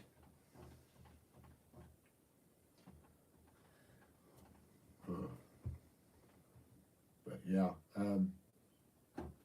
I'll look into it for you for sure and try to figure something out, because that's crazy. Parks and has high and low. Wow. I mean, do you really have to have intermittent? I mean, it's an old truck. You just be high, low, and off. I mean, that's what I've always had. I mean, it's raining or it ain't. Oh, I stopped everyone. Hey guys, one thing, this will be on the Lowery YouTube channel. I'll share it to the D150 Nation page in case you missed part of it. Yeah. Or if you're interested in rewatching it. Yep. JC, Thanks. won't Thanks, ever want Mark. to talk to us again. He's gonna be like, I'm frustrated. I don't want to think about a Dodge truck. Yeah, if that's a rheostat issue more than likely, like JC Wright says. Huh. Very possible. But, yeah. I don't know, we'll figure it out. I'll see what I can come up with. Definitely. I mean, that's driving me nuts. Thanks guys for watching. Been great. I can't wait to do it again. Yeah, we'll get something scheduled. Yep. Yep. Been fun. Awesome. See you later, guys. See you later.